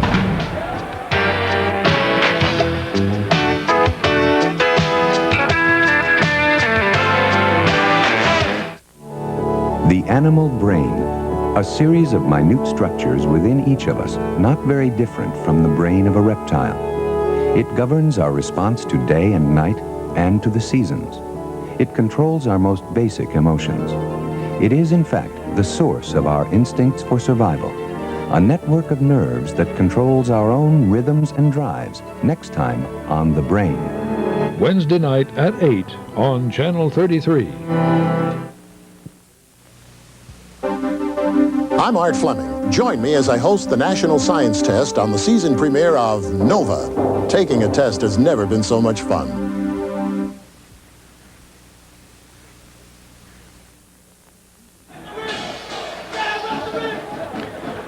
All right, an interception by Brock for the Citadel Bulldogs has put them on top 14-7, along with the extra point by Tim Cook, who will kick off here. Yeah, run scoring drives don't mean very much when they come like that. One play, 27 yards, the return by Richard Brock of a Carl Fodor interception. Tim Cook from Daytona Beach, Florida, to kick off for the Bulldogs. Just the 9th interception Fodor has thrown on the season. That'll go out of the end zone. That'll bring it out to the 30. The first time we've seen that this year in a Marshall game. So Cook with a strong leg. I told you they got two good place kickers. He's one of them. And Greg Davis is the other. Both of them, according to, of course, what they say here at the Citadel, have 50-yard field goal capabilities. So they have strong legs. In terms of the kickoffs, they certainly both look like it. And of course, the 55-yarder that Davis almost made. We might mention a very strong wind, though, at their back. Be interesting to see now if Marshall can recover from that interception and take this ball downfield and try to score. It's 14-7 as they trail right now. Fodor looking, throwing over the middle to Lewis. It's deflected and almost caught by Swisher, as it was deflected by a Citadel player from the hands of Tim Lewis, and Swisher almost came down with the ball before it hit the ground, but almost doesn't count. Well, the Citadel's been doing a good job on the last couple of offensive series by Marshall, getting penetration across the line. They put good pressure on Carl Fodor. That time, Fodor, plenty of time to throw the football. As you mentioned, the ball deflected. They put it in their fifth back as they bring in Billy Morgan, number 28. Three-man rush. Here's Surratt out of draw, and he is caught right away by number 72, Herb Payne, who was right there to smell it out. You mentioned Citadel going with an extra defensive back, taking out a lineman, a three-man rush. Very effective, though, as Herb Payne coming across, making the tackle. Loss of 2 on the play. It'll be 3rd and 12, back on the 28-yard line. Now, this can be a very big series for both these football teams, particularly if the Citadel can hold here in terms of what it does for their momentum coming off that big touchdown. Fodor again, a draw play to Randy Clarkson. Clarkson brought down at the 35-yard line. It's going to bring up a 4th down and 5 for the Herd. So Clarkson, a good run, but... Right, a nice run by Clarkson. Citadel had dropped into an almost prevent situation. They had rotated a safety to deep middle. Expected Marshall to throw the football. Marshall instead choosing to cross him up with the draw play. Mike Salmons on to punt. Stevens and Lash are the double safeties. Short off the side of the foot, out of into the Marshall bench. And they're going to mark it on the 46. Official couldn't make up his mind. Salmons kicking the ball into, again, a pretty stiff wind, but that football didn't have a chance. It looked like it might have come off the side of the foot. I don't know, maybe he was trying to kick it low to keep it out of the wind, but it's... Salmons does drive the ball, you're right, and it does not have the problems with a strong wind that many kickers do, particularly the type who get a lot of hang time and get the nose of the football up, but that ball not having a good spiral, looked like he shanked it a little bit. So the Bulldogs with good field position on their own 46, 5:17 to go in the second quarter, and they lead in this game 14-7. Hill over the middle, and it's intended for the tight end, Freddie Johnson again, but it's Brian Mays there to cover on the play. Good coverage, but that ball thrown really it wasn't that catchable. But you know, football's a game of field position. Although the Citadel has had good field position their last 2 possessions, they've not been able to capitalize on it. Their one touchdown drive offensively covered 96 yards. And again, you mentioned handed pretty good field position here by Marshall. The man you saw along the sideline is another kicker, Bill Gay. He's a senior. He's just taken a few snaps. Toss back to Mike Glenn. Glenn down just about a yard shy of the first down, down near the Marshall 45-yard line. That's a nice run. 2nd and 10 by the Citadel. And Glenn able to pick up, as you mentioned, about 9 yards. I'm sorry, Lewis. I keep wanting to call him Glenn because of Stanford Glenn. It's Mike Lewis. He's a senior from McClellanville, South Carolina, and he's taking Stanford Glenn's place, or at least that's where Glenn was most of last year. You're right. They say his knee touched a little bit farther back, so they mark it on the 47-yard line. It'll be 3rd and 2 for the Bulldogs. Both wideouts to the left side as Hill rolls out to that side. Fires. It's deflected. Darrell Burgess there. The ball hit off his shoulder pad, and it was intended for Victor Frazier. Yeah, that pass very near a completion. Burgess doing a great job of closing on the football. We've got a flag on the field. I believe it was going to be against Marshall. Here it is, the rollout by Robert Hill. And there's an excellent play by the freshman, Darrell Burgess. Well, let's cross out shoulder pad and say he got his hand on the ball as you look at the replay. Well, let's see who the penalty is going to be on. Citadel indicating it might be on Marshall, but it's John Segley who's making the decision whether or not to accept the decline. Said decline, I think. Face mask declined. It must not have been flagrant. And it'll bring up 4th down. So that's a good decision by Mr. Segley, the defensive captain for Marshall. And Greg Davis will come on to punt. Darrell Burgess and Keith Baxter will drop back for the Thundering Herd. I would suspect the Marshall coaching staff having a bit of a hand in that decision. Garfield Lewis, excuse me, rather than Baxter. Name from the past there. Long count. Davis, good high spiral, fair catch signal. It'll carry into the end zone. It'll come out to the 20-yard line.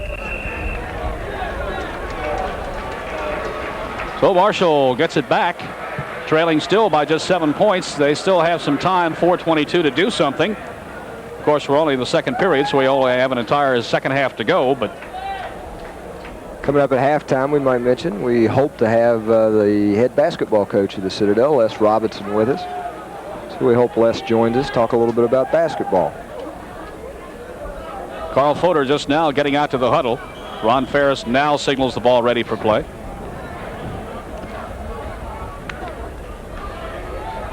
Juan Stout leads him out over the ball at center.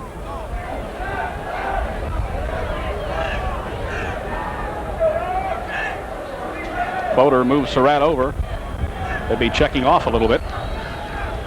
Fodor rolls, fires for Swisher, who takes it out of bounds on the 27-28 yard line. We'll see where they mark it. Nice pickup on 1st down. I think you're exactly right. Carl Fodor, who does have the option to check off depending upon what he sees defensively. And that time I think you're right, calling a check off and picking up 7 or 8 yards on 1st down. Steve Wendt, Rob Bowers are the tackles for the Herd. Steve Stoll and Steve Staley are the guards, and Juan Stout the center. 2nd down and 8. They showed blitz and then backed off. Fodor drops straight back over the middle for Swisher, and it's led him. It was he couldn't reach it. He tried to dive for the ball. Yeah, led him just a little too much. Again, Fodor pretty good protection that time. The offensive line doing a good job. Well, I point out Swisher is good at diving for the ball and catching it, and sometimes they can lead him a little bit more than the usual back receiver. Billy Hines coming in with the play. So 3rd and about 2 for Marshall. Possession down right here.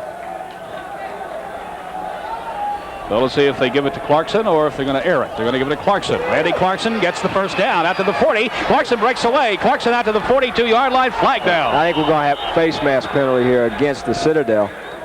That's a good run by Randy Clarkson. Appears he may be a little shaken up on that play, too. He is. You see him down on the field. Citadel coming with a blitz. And Marshall, the right play call, ran right past it. Did a good job picking it up. Take a look at it. From the end zone again, there's the blitz, number 45, the man with the interception early. You see Marshall, a good job picking it up right there, and Randy Clarkson running by the blitz. Now watch Randy Clarkson's head. Right there, there's the face mask. Good call. Good Clarkson replay. Going off under his own power, and Don Johnson has come in to replace him at fullback. The penalty marched off. Face mask against the Citadel. They'll move it up to the 48-yard line of the Herd and a 1st down. Yeah, you got a good chance to look at it right there. John Dilley in the end zone on camera. The guys in the truck, a good job. Senior Don Johnson from Hamilton, Ohio, number 31, now is the fullback. Robert Surratt remains in as the other back. And Fodor drops straight back. Steps up, fires, it's caught by Swisher. Swisher at the 40-yard line for a first down in the Citadel territory. Good catch and good reaction by Swisher as he got banged around like a pinball machine. Pinball in a machine, anyway. Good job by Carl Fodor, too. That time had some time. It did not appear that Brian Swisher was his primary receiver. Looked the offense over, found Swisher, able to get the ball to him. You know, one of the things about the 4-3 that the Citadel runs, they keep all three linebackers inside. They like to vary their stunts out at it. They'll bring any of the three. First and 10 from the Citadel 39. Fodor rolls, fires for Swisher, wide open. Swisher at the 32, Swisher down to the 27-yard line. 26, they'll mark it, another Marshall first down. Marshall going a little more now, I think, with the half roll, at least that time. Carl Fodor off the half roll, as you'll see it as we take a look once again. There's the roll to his right. There's the pass just over the outstretched hands of a charging defensive player and into the arms of Brian Swisher, who is taken out of bounds. Nice reception and a first down. From the 26. Here's a different look defensively by the Citadel. No linebackers now in the middle. Quick pass. That's a timing pass for Lewis. He had number 27, Cedric Lash, with him all the way down the sideline. Don Johnson came out of the backfield, was wide open over the middle. Of course, the play was called, Ron, and you caught it exactly. It's a timing play to Tim Lewis. Marshall unable to complete it. The Citadel, though, again, taking their middle linebacker and moving him outside, had nobody over the middle, and Don Johnson just ran free. They bring Brock, a linebacker, back in, along with another defensive back, Billy Morgan. Richard Brock, of course, the man with the interception earlier, is that middle linebacker, number 45. Cliff Walters, the other linebacker in there now.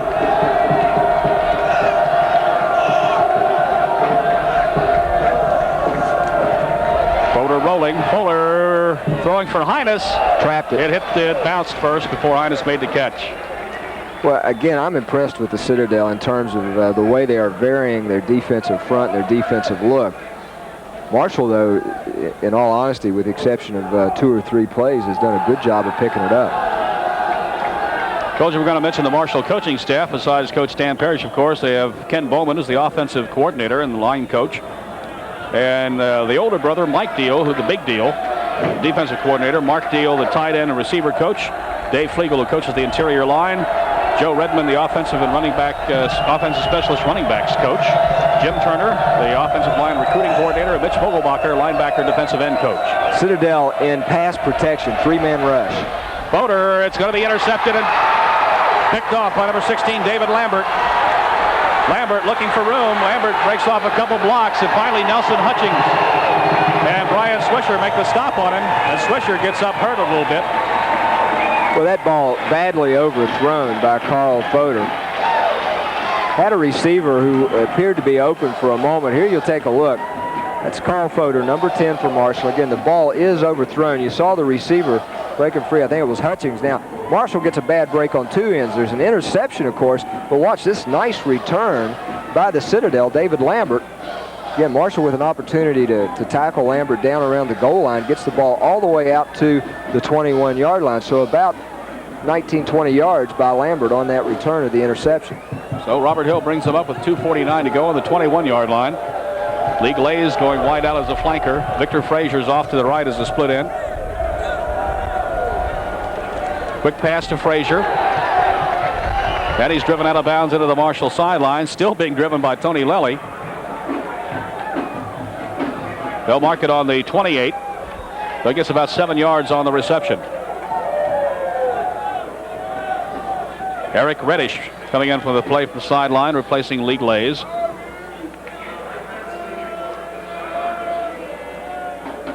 Second down and about a long 2, let's call it, for the Bulldogs.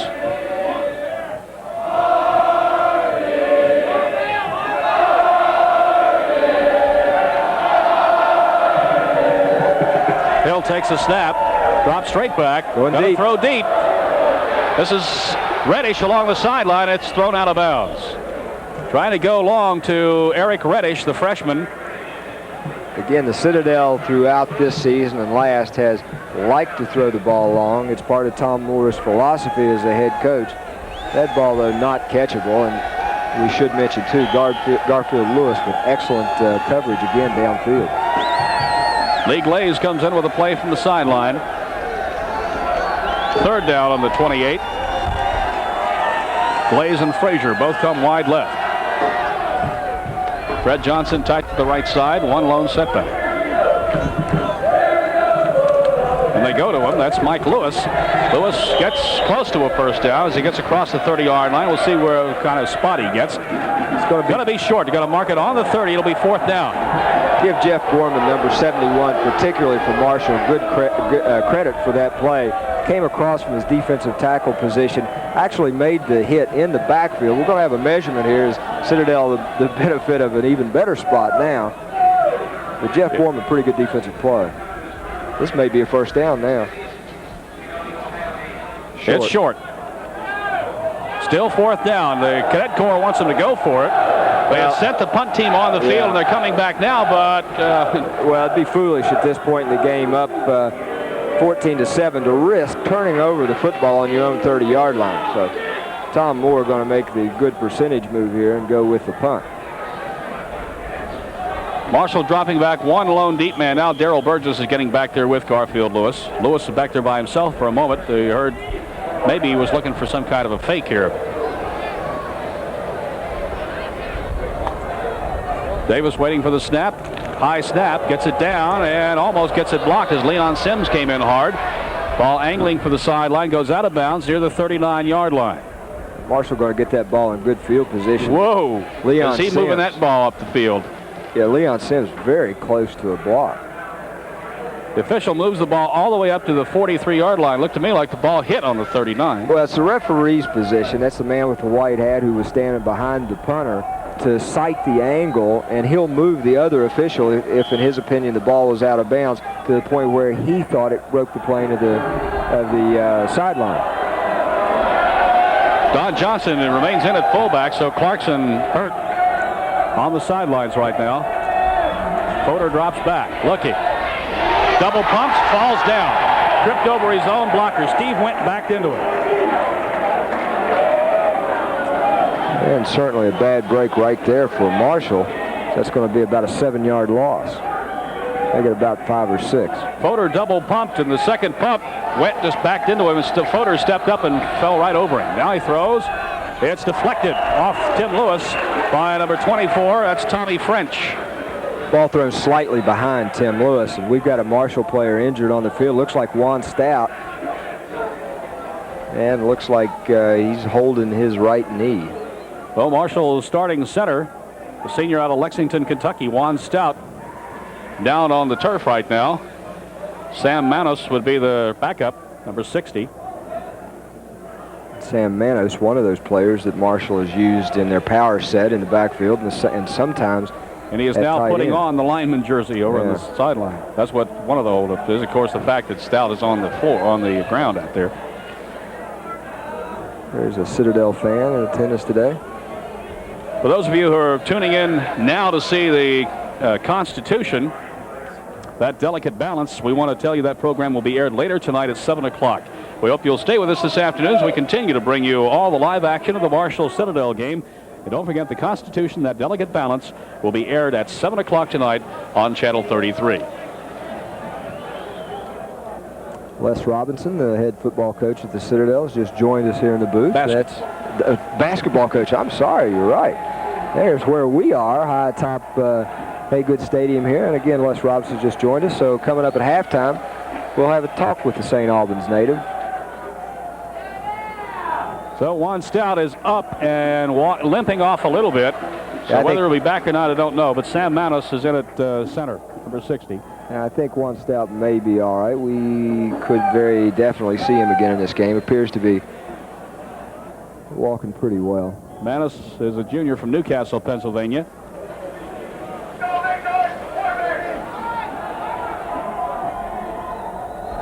Don Johnson sets as a slot to the right side on a wing. A minute 30 to go in the second quarter. On a third down and 15. Citadel in a prevent. Fletcher looking for Swisher, and Highness. Great Highness play. and Swisher both there. Highness out of bounds. Good play defensively. Number 16 again, David Lambert for the Citadel. Take a look at it again. This ball thrown to Billy Highness right on the sidelines. Now take a look at the defensive play. Good timing by the defensive back. Again, I believe it was Lambert right there. Jumps up and able to knock that ball away. Mike Salmons on to punt. 1:24 to go in the second quarter. John Stevens and Cedric Lash, the deep backs for the Bulldogs. Good punt. Salmons into the wind. The wind's kind of changing direction a little bit. John Stevens along the sideline. Stevens ridden into the Marshall bench. Cecil Fletcher making the stop. Minute 15. Citadel's going to have the football and an opportunity, Ron, to put another 3 or 7 points on the board before halftime. Marshall very badly needs to keep the Citadel off the scoreboard. And really, with the way this game has gone in the first half, Ron, I don't think Stan Perry should be too upset to go into the halftime down 14-7. Probably considers himself lucky. I would the way think things so. have gone. On the 38-yard line. And again, we've got a Marshall player down on the field across the way at about the 30-yard line of the Citadel.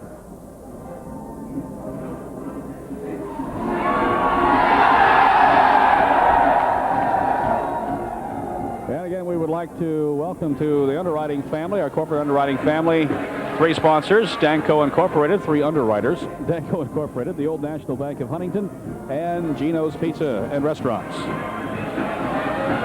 Certainly like to thank those individuals, particularly Bart Andrews, Kenny Grant, and I guess the board of directors at the Old National Bank as well. Bart Andrews, of course, with Danco, Kenny Grant with Gino's. We certainly appreciate their support. And interestingly, Bart and Kenny both sat on the board at the Old National Bank. So it's great to have that kind of corporate support for Marshall University and for public TV in the state of West Virginia. We appreciate it. Stan Parrish coming out on the field to talk to the officials about something concerning the injured player. I think they want a stretcher. I think you might be right. We still do not know who the player is that's down on the field. Take a look. They're removing the helmet right now. It's number 58, it appears to be, for Marshall. That would be Cecil Fletcher, defensive lineman, a freshman from Bloomington, Fletcher Ohio. was one of those that put the hit on John Stevens, who was running the ball back. Position now for the Citadel, I believe, coming across the field. And a stretcher being brought out. Something you hate to see, Ron, but of course, right now, both the Marshall physicians and trainers, along with the Citadel, exercising as much precaution as they can. And Fletcher, I'm sure, going to be taken to a local hospital. So we have 1:15 remaining in the second quarter. The Citadel leading 14-7. We'll recap the scoring for you in the first half. Carl Fodor ambled over from 2 yards out with 12:24 to 12:21 to go in the first quarter, and that gave Marshall a 7-0 lead with the extra point. Good sign right now. The stretcher appears coming back off the field. Cecil Fletcher moving his head, looking down. That's something you want to see. He does. And you see him right there lifting up his head. The second touchdown, the first touchdown for the Citadel came in the second quarter, 14:54 to go, when Hill hit Adrian Williams with a scoring pass, tied it up at 7-7, and with 6:34 to go in the second quarter, an interception by Brock. He returned it for a touchdown of about 27 yards and put the Citadel on top 14-7. We're going to see an ambulance. Now they're going to bring out another stretcher. A rolling stretcher rather than one to carry him by.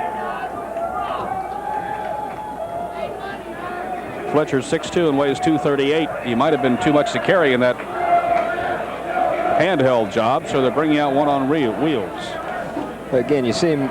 You saw him a minute ago moving around a little bit, and again, that's a very good sign. You don't want to speculate on any kind of an injury, and generally you take as much precaution as you can, and let's hope that that's the case. And that Cecil Fletcher is not too seriously injured.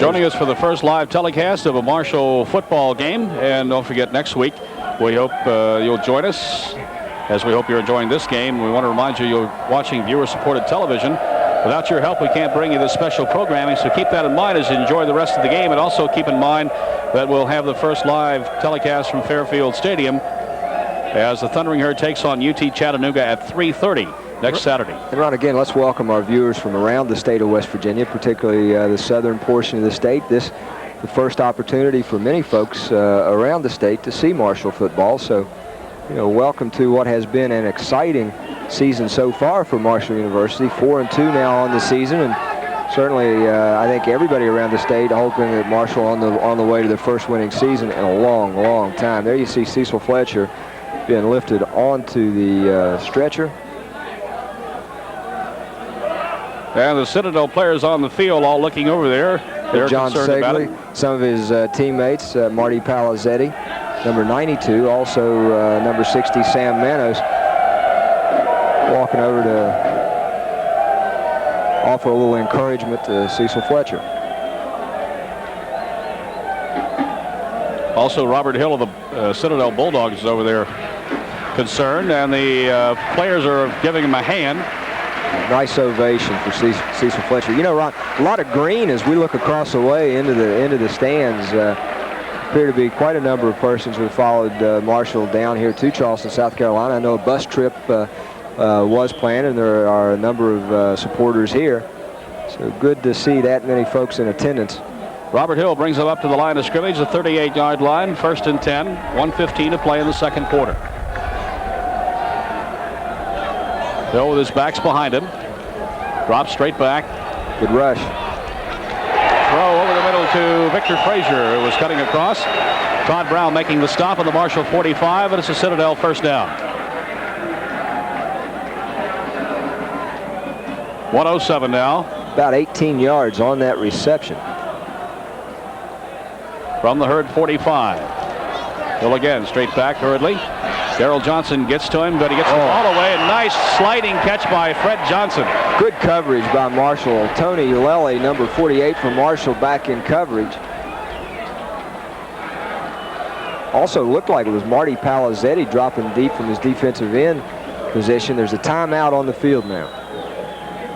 They're on the 29, 56 seconds to go in the second quarter. It's the Citadel 14 and Marshall 7.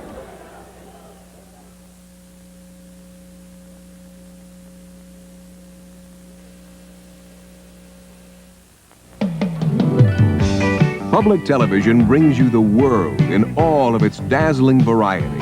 It's adventure after adventure, journeys to places marvelously strange and distant.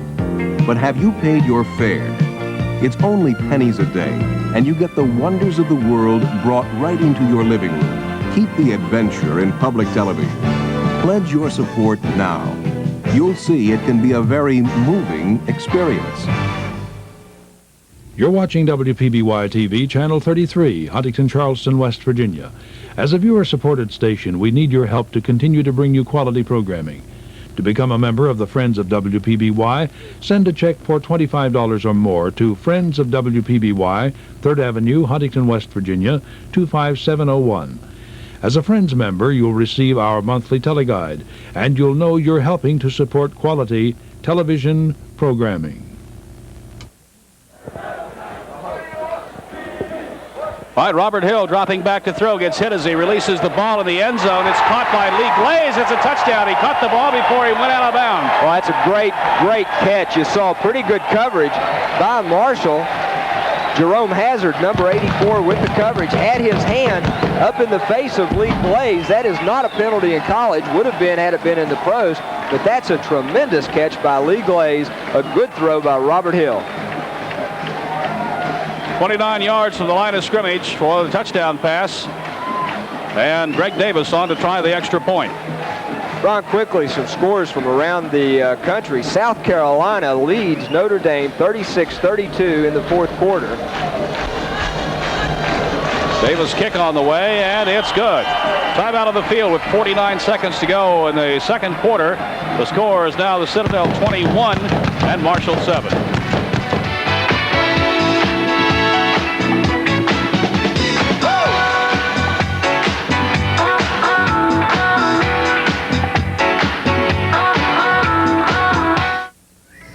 The fabled kingdom of ancient Ceylon. Palaces and gardens, lush farmlands, a surplus of crops to export to Asia. Can modern-day Sri Lanka, plagued by poverty and drought, reclaim that heritage? A billion-dollar irrigation project has been developed to divert water to parched farmlands. How successful is this program? The Fountains of Paradise, next time on Nova. Tuesday night at 8 on Channel 33.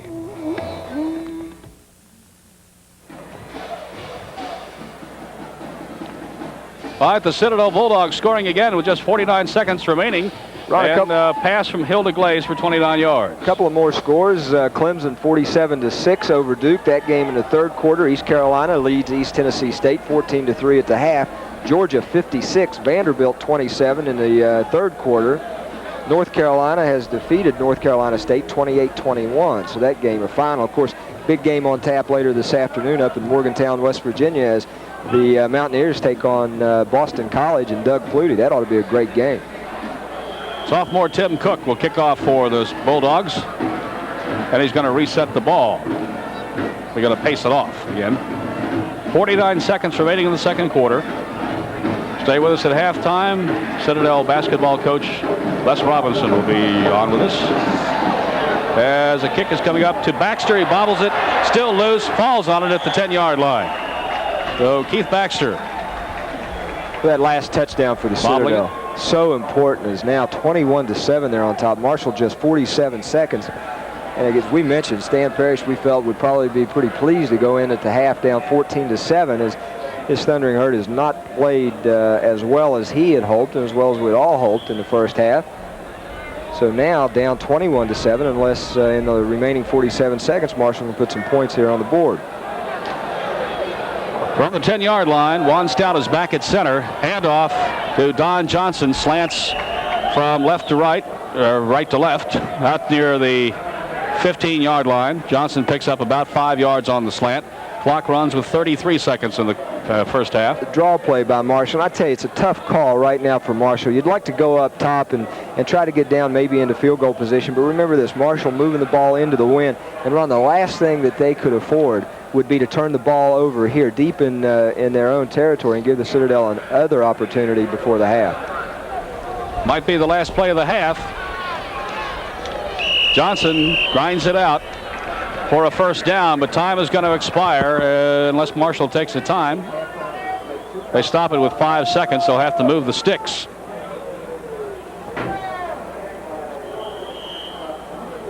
Well, they crank the clock up. That'll be the last play of the first half. So the first half has come to an end here at Charleston, South Carolina, with the Citadel Bulldogs leading the Marshall Thundering Herd by a score of 21-7.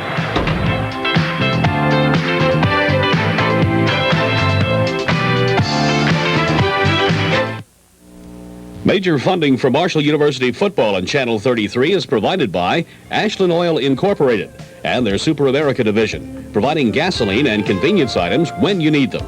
That's Super America. Great gas, good goods every night and day. Additional funding provided by the C.J. Hughes Construction Company, serving the needs of the tri-state underground utility construction industry for over 25 years, specializing in the installation of natural gas and water pipelines, as well as underground electric and telephone cables, and now offering a wide variety of construction equipment for rent. That's the C.J. Hughes Construction Company, with offices located at 731 West 3rd Avenue in Huntington. And by WKEE Radio, where they play your favorite songs 24 hours a day. The Thundering Herd and Key Radio. We belong together.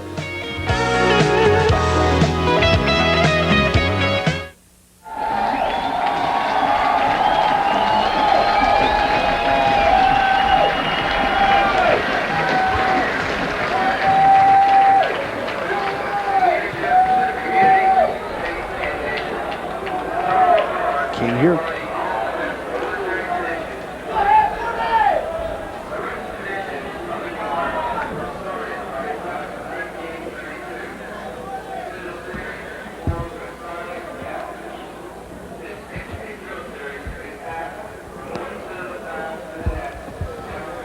I guess we're back. It's 21-7. Citadel leading Marshall here at halftime on Parents' Day at the Citadel.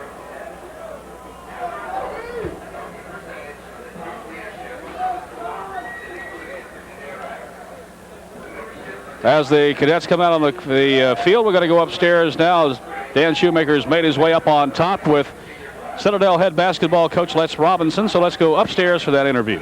84.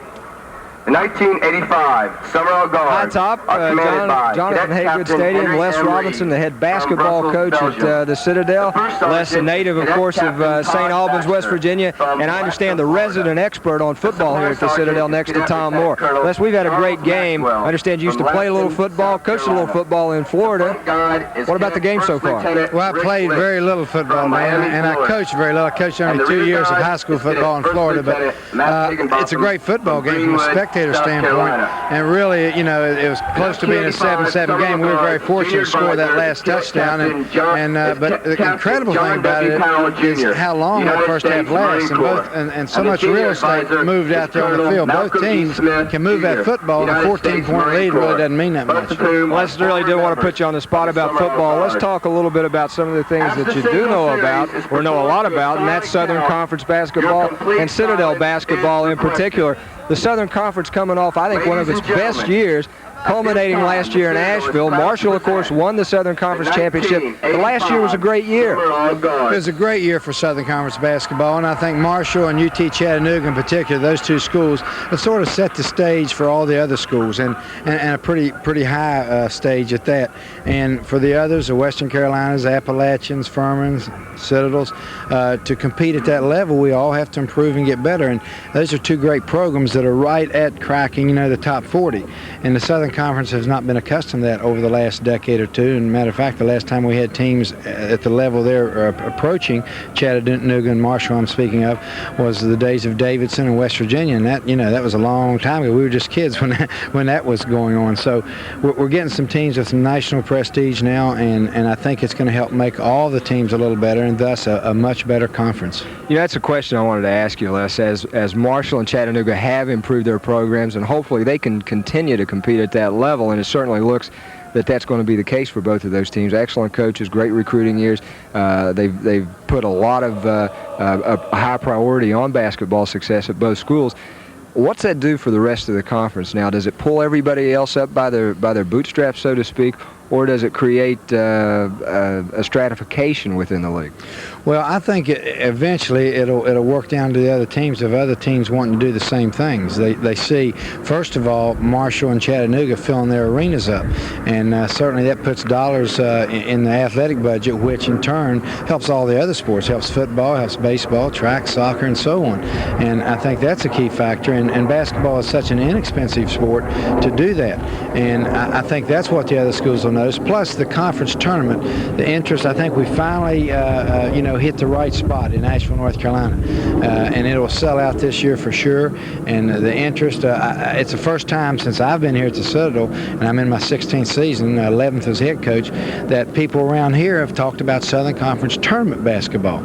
And I guess maybe the location, plus the fact it was sold out, and the great game that Marshall and Chattanooga had in the finals, all those things created interest. And we had a lot of fans for the first time that stayed over and watched the other two games, and I think that's good. And so in answering your question, I think that those two will help bring the others up, and certainly I believe others are moving that direction. Take Appalachian State. They had two players sitting out last year, one a starter from Holy Cross, one a very highly recruited player that attended North Carolina for 2 years, and both those young men will be starting at Appalachian this year. Western Carolina had the best recruiting year in their school's history, so there's two schools right off the top that I can name that are moving in that direction. Well, Basketball Weekly, I know, a publication pretty highly regarded around the country, listed Western Carolina perhaps as having the best recruiting year in the Southern Conference. I think there's some people in Huntington, probably some people in Chattanooga too, who might question that, as both schools had excellent recruiting years. But what about recruiting as it went in the Southern Conference? How do you assess the conference, and what teams have really strengthened themselves? What changes would you see for the coming year? Well, anytime, I think Marshall and Chattanooga signed 8 people each, so if they sign that many, they're going to have some players out of that bunch. Maybe not all 8 of them are bona fide, blue chippers, but there's going to be 4 or 5 that everybody will be seeing a lot of.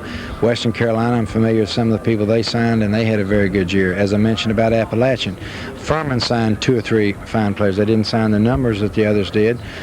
So I think it was another good recruiting year, and I think the more we can sell, I know I do when I'm recruiting, we sell our schedule, and in the past we spent more time selling, say, playing South Carolina or the University of North Carolina, teams that are on our schedule yearly, but now we're really using teams like Chattanooga and Marshall and talking about their arenas and their great crowds and their atmosphere, because that's the main selling point, I think, to a basketball player outside of, the education and getting a good degree, which we certainly sell first, but then you sell the basketball, and I know our players love going to those places, great arenas, great atmosphere, and so the other schools are doing the same thing, and as it picks up, and other schools are building new arenas. Western Carolina has a new one coming up, a $17 million place.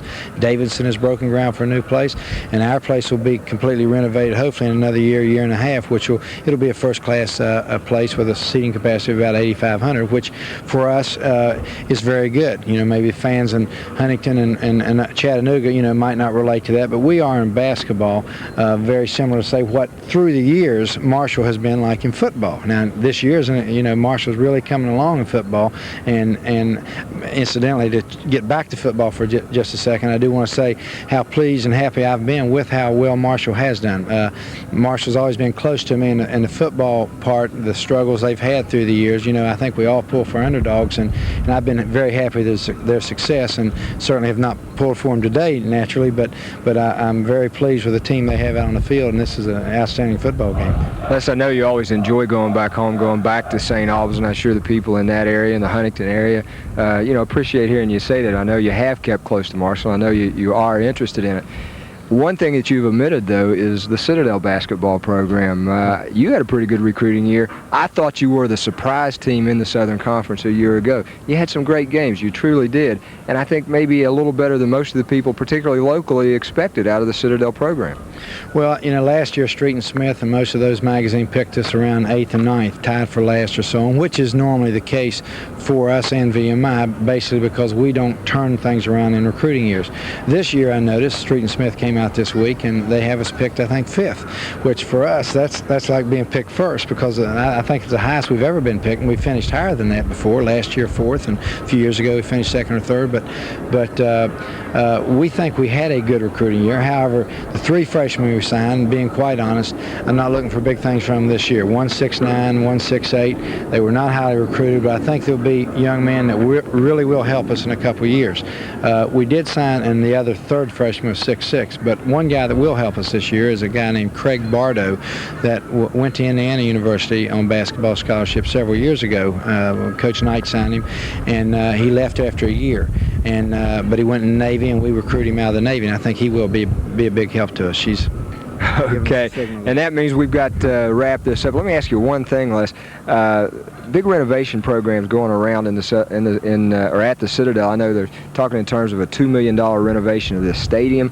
You talked about the basketball facility. This school really on the move, and it's got to be tough, or it has been in the past, to recruit here. I know particularly in basketball, that's got to help. It'll help recruiting a great deal, and hopefully we might be able to go up there in West Virginia in that area and recruit a player or two after we get that field house done. I know you're not allowed to say hello to your friends and family back home and parents and so on, so I won't do that, but if I could, I would like to say hello. Okay, Les, thanks for joining us. Now let's go, I believe, back downstairs to Ron Quazala. Okay, 21-7 is the halftime score. The Citadel leading the Marshall Thundering Herd, and we'll be back here in Charleston, South Carolina in just a moment.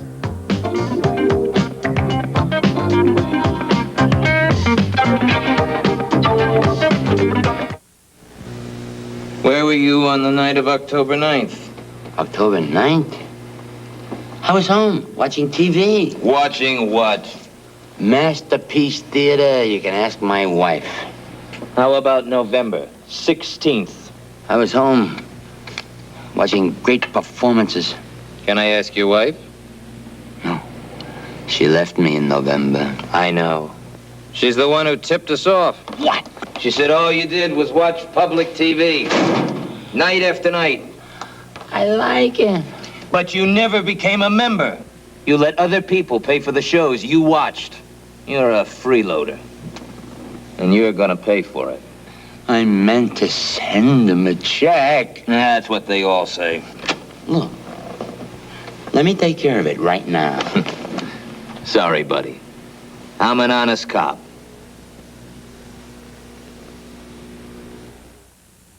Help WPBY continue to bring you quality television programming. Become a member of the Friends of WPBY by sending a check for $25 or more to Friends of WPBY, 3rd Avenue, Huntington, West Virginia, 25701. Next time on The Brain, we're going to suggest a radical shift in our usual way of considering what it means to be human. We'll consider the notion that our humanness is built on a foundation that is pure animal. At the base of the brain lies a collection of tissue, which in evolutionary terms is ancient, but we couldn't live without it. The animal brain, a series of minute structures within each of us, not very different from the brain of a reptile. The animal brain. It governs our response to day and night and to the seasons. It controls our most basic emotions. It is, in fact, the source of our instincts for survival. A network of nerves that controls our own rhythms and drives. George Page is your host for Episode 3 of The Brain. Wednesday night at 8 on Channel 33.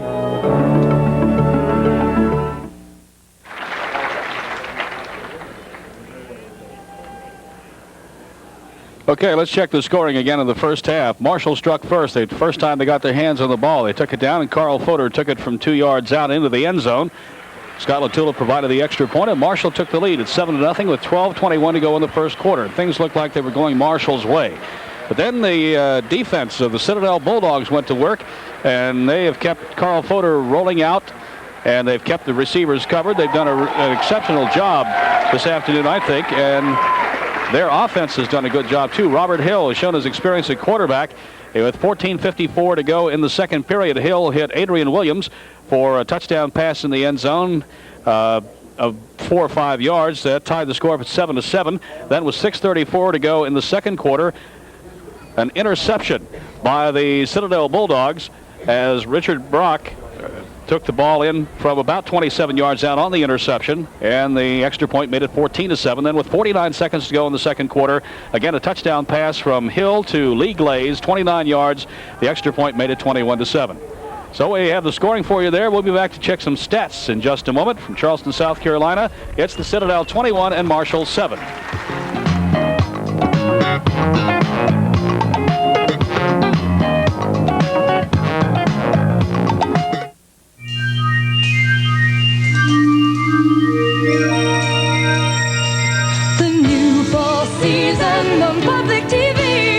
This year, Lincoln Center is 25 years old.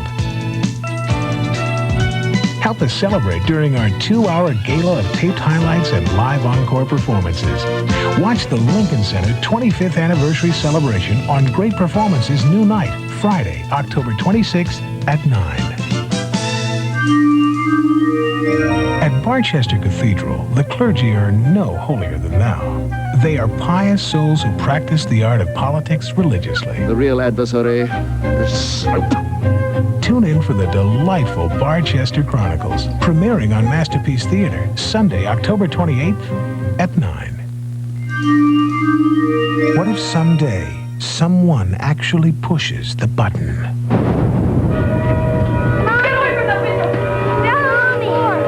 Hundreds of bombs are leveling cities. Testament, the gripping film starring Gene Alexander, Monday, November 26th at 9 on American Playhouse. The new fall season on Public TV. Watch for these exciting new fall programs on WPBY TV, Channel 33.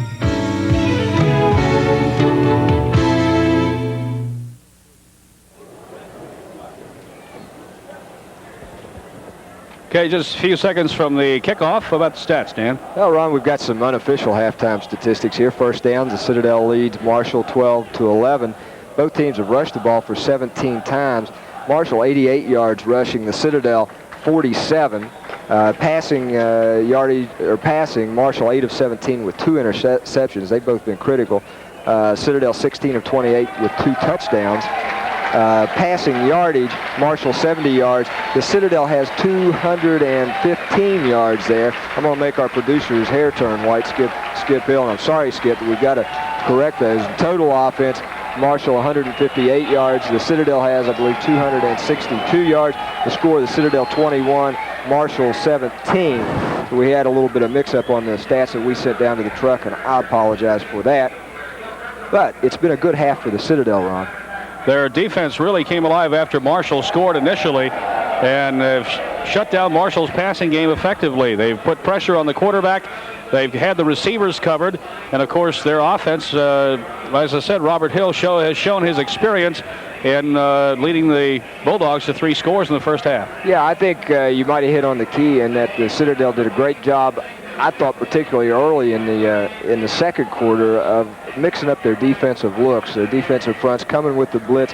Marshall, for a short period of time, had some trouble, I thought, picking up some of the blitz and adjusting to the multiple fronts that the Citadel used. And you mentioned the Citadel on a couple of occasions, a lot of pressure on Carl Fodor. One of those resulted in an interception and a touchdown. I don't think there's any question about that. That was a result of the blitz. On another occasion, 2 straight sacks also blunted another Marshall drive. So, you know, as Les Robinson mentioned, this game could very easily be 7-7 or maybe 14-7, but it's not. It's 21-7, and Marshall certainly has their work cut out for them here in the second half. So Marshall will be kicking off to start the third quarter, as they got the ball in the first quarter. I want to remind you, you're watching viewer-supported television. To become a member of the Friends of WPBY, send a check for $25 or more to Friends of WPBY, 3rd Avenue, Huntington, West Virginia, 25701. Now, as a Friends member, you'll receive our monthly teleguide, and you'll know you're helping to support quality television programming. And we'd certainly like to mention, too, if you live in southern West Virginia, your primary PBS outlet is WSWP. Get in touch with those fine people and see how you can help support Marshall football, Marshall basketball, perhaps coming up in the fall on WSWP TV in Beckley and Grandview. All right, the Bulldogs bring out their kick return unit, which hasn't been out there very much. Their kickoff return unit, only once after Marshall's touchdown. Scott LaTulip will boot it.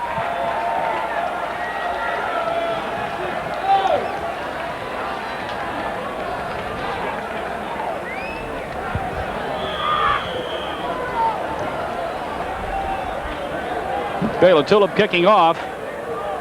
It's going in the end zone. McGreer will down it there.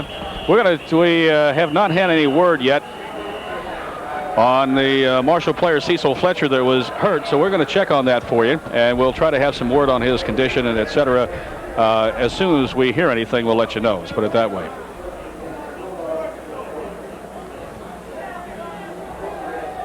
So Dan Shoemaker has gone to find out possibly what was the problem with Cecil Fletcher. It'll be the Bulldogs' ball on the 20-yard line. Again, Robert Hill at quarterback. Lee Glaze will start as the flanker, and he'll alternate with Eric Reddish. Victor Frazier wide off to the left as the split end. One lone setback as Hill drops straight back, throws over the middle, and he's got the tight end, Fred Johnson, out near the 29-yard line. Johnson covered by Tony Lely and John Segley. So a gain of about 9 yards on the first down play. It'll be 2nd and 1. As Eric Reddish, the freshman from Gaffney, South Carolina, comes in. Lee Glaze goes out. Robert Hill has done a good job of directing this Citadel offense in the first half, as he's starting out here in the third quarter now. Sends Victor Frazier wide to the right. And there's a blown snap count as everybody moved except the quarterback, and we got flags down. Have you found anything? Yes, I did, Ron. I'd like to first off say that the injury was not to Cecil Fletcher. I think we did something that is almost unforgivable in that we made a mistake there. So Cecil Fletcher was not the player that was injured. It was instead Bill Sammons, the Marshall punter, and he has an injury to his knee. No, not according to Mac Yates. Mike Sammons. Mike Sammons, I'm sorry. It was Bill Sammons, number 50. It was hard to tell. It looked like 58. We're on the far side over here, and he was on the far side of the field. We don't have the binoculars today. And again, you are right. It was Bill Sammons, and his injury is to his knee. I don't know anything other than that, but that's from Mac Yates. either the knee or the tibia, he told me. That's from Mac Yates, the sports information director. Okay, Robert Hill on a rollout, was looking to throw, couldn't find anybody open. Finally is close to a first down, is going to get a first down as he gets out to the 30-yard line. So Hill, who was still looking for receivers as he ran with the ball, finally just had no place to go but run with it, and he picks up the first down. So again, I want to apologize for that. It certainly appeared to be number 58. It was number 50, Bill Salmons, a junior from Canova, West Virginia, and again has a leg injury, so is not a thought that it is too serious. Ray Goins over the ball at center as Hill pitches out.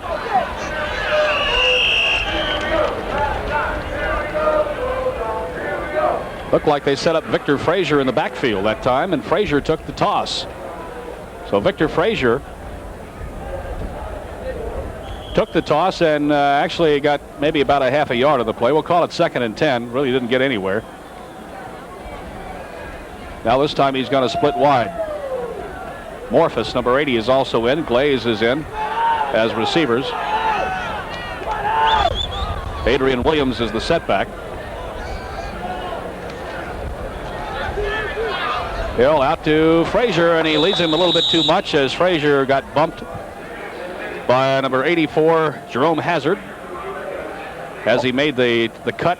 Actually, Frazier bumped off Hazard. Also, Darrell Burgess, double coverage on that. That ball, though badly thrown, was not really catchable. So let's go ahead and bring up 3rd and 10 as Leon Sims comes in for the Herd, and Darrell Johnson goes to the sideline.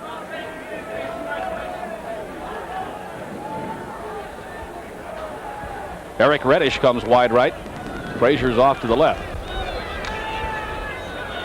Hill swings it out to Adrian Williams. Williams trying to cut back, gets back to the line of scrimmage, and that's all. It's going to bring up 4th down. So Marshall's defense holds and holds well this time as Greg Davis will come on for the Bulldogs.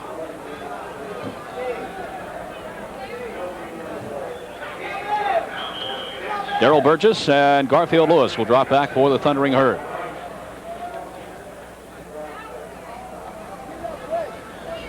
Oh, good defensive series by Marshall. Davis gets the high snap, brings it down, gets the kick away, kicks it high and short. Again, kicking into the wind. Takes a high bounce, goes back for the Herd, and it's fielded at about the 41-yard line by number 4, Eric Gillespie, a sophomore out of Dayton, Ohio. So Marshall has excellent field position on the 41-yard line of the Bulldogs. Well, and Greg Davis now the victim of 2 really bad snaps in his last two punts. That punt covering very short yardage took a good Marshall bounce. As you mentioned, Marshall in excellent field position. Clarkson is back in the backfield. Boder drops straight back, fires out for Lewis. Tim Lewis at the 30-yard line makes the catch in the grasp of number 24, Tommy French. Should be a first down for Tim Lewis. Brian Swisher signals it's a first down. Now so does the referee, Ron Ferris. About 12 yards on the reception.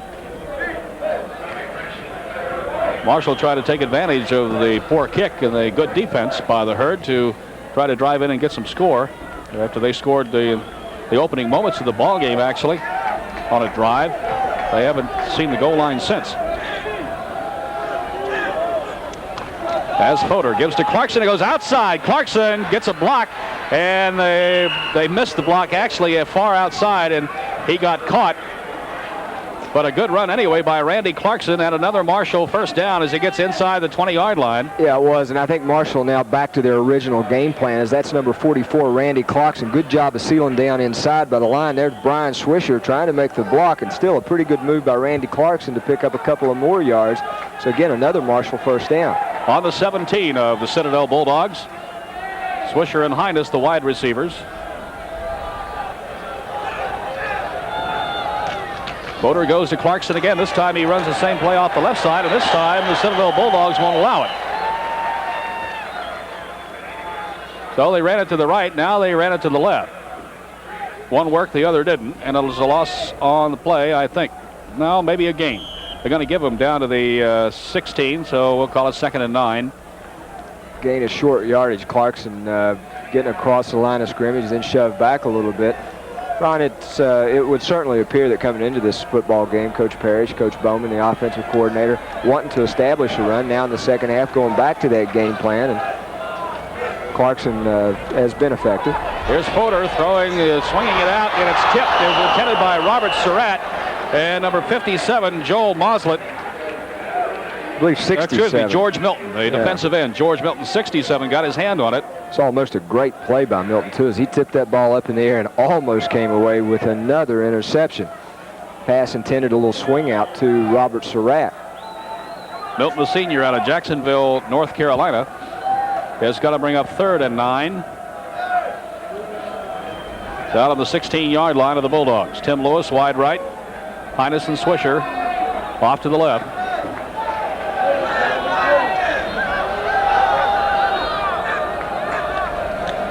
Fodor drops. Looks over the middle. He's got Swisher, and he can't hold on to the ball. Swisher had to leap to make the grab and just couldn't find the handle on it. The ball thrown a little bit hard, I think. Swisher trying to pull it in, just couldn't do it. Wide open over the middle. That'll bring on Scott LaTulip to try the three-pointer here. LaTulip will set the tee down on about the 23, so a 33-yard attempt for LaTulip.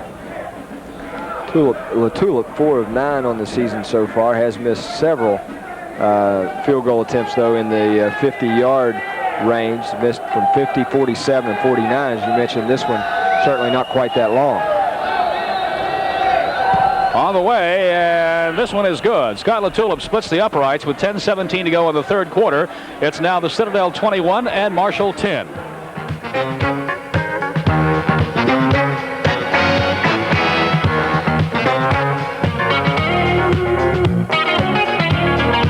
Major funding for Marshall University football on Channel 33 is provided by Ashland Oil Incorporated, parent company of Valvoline Oil Company, worldwide marketer of automotive and industrial lubricants.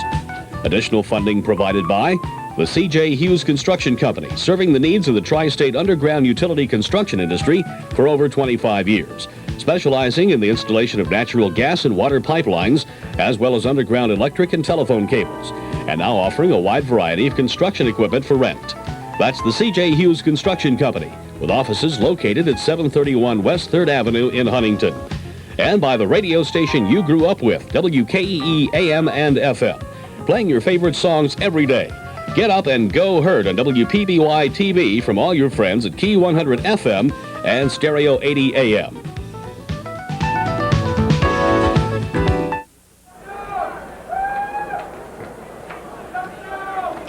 Well, Marshall's closed the gap somewhat on a 33-yard field goal by Scott LaTulip, 21-10, but still not able to physically get into the end zone. So had to depend on the foot of Scott LaTulip to pick up 3 points anyway, as LaTulip kicks it downfield. Again, this is McGreer in the end zone. He drops the ball. He covers it and kneels down with it. Come out to the 20-yard line. Ron, again, I want to mention that we apologize to the family of Cecil Fletcher if we alarmed them. Again, the injury was early or late in the second half to Bill Sammons, a linebacker from Canova, West Virginia. And again, I talked to the sports information director, Mike Yates, at Marshall. The injury was to either the right tibia or the right knee, and he's been taken to a local hospital for x-rays. Robert Hill from the 20-yard line. Marshall's defense stopped the Bulldogs real well in their first drive of the third quarter, so let's see if they can operate here or if the Bulldogs offense gets back in gear as Mike Lewis runs off tackle, and we have a Citadel player down now. Citadel going with one setback on that play, 2 tight ends, as they had moved both of their running backs out wide, effectively stretching out the Marshall defense, but keeping some strength inside in terms of blocking with the 2 tight ends. I believe it's Charlie Jenkins, their offensive tackle, that's down. A sophomore from Columbia, South Carolina. And Ron, I tell you, I learned something. I'm not going to call an injured player again until I see his number very clearly. It is Jenkins.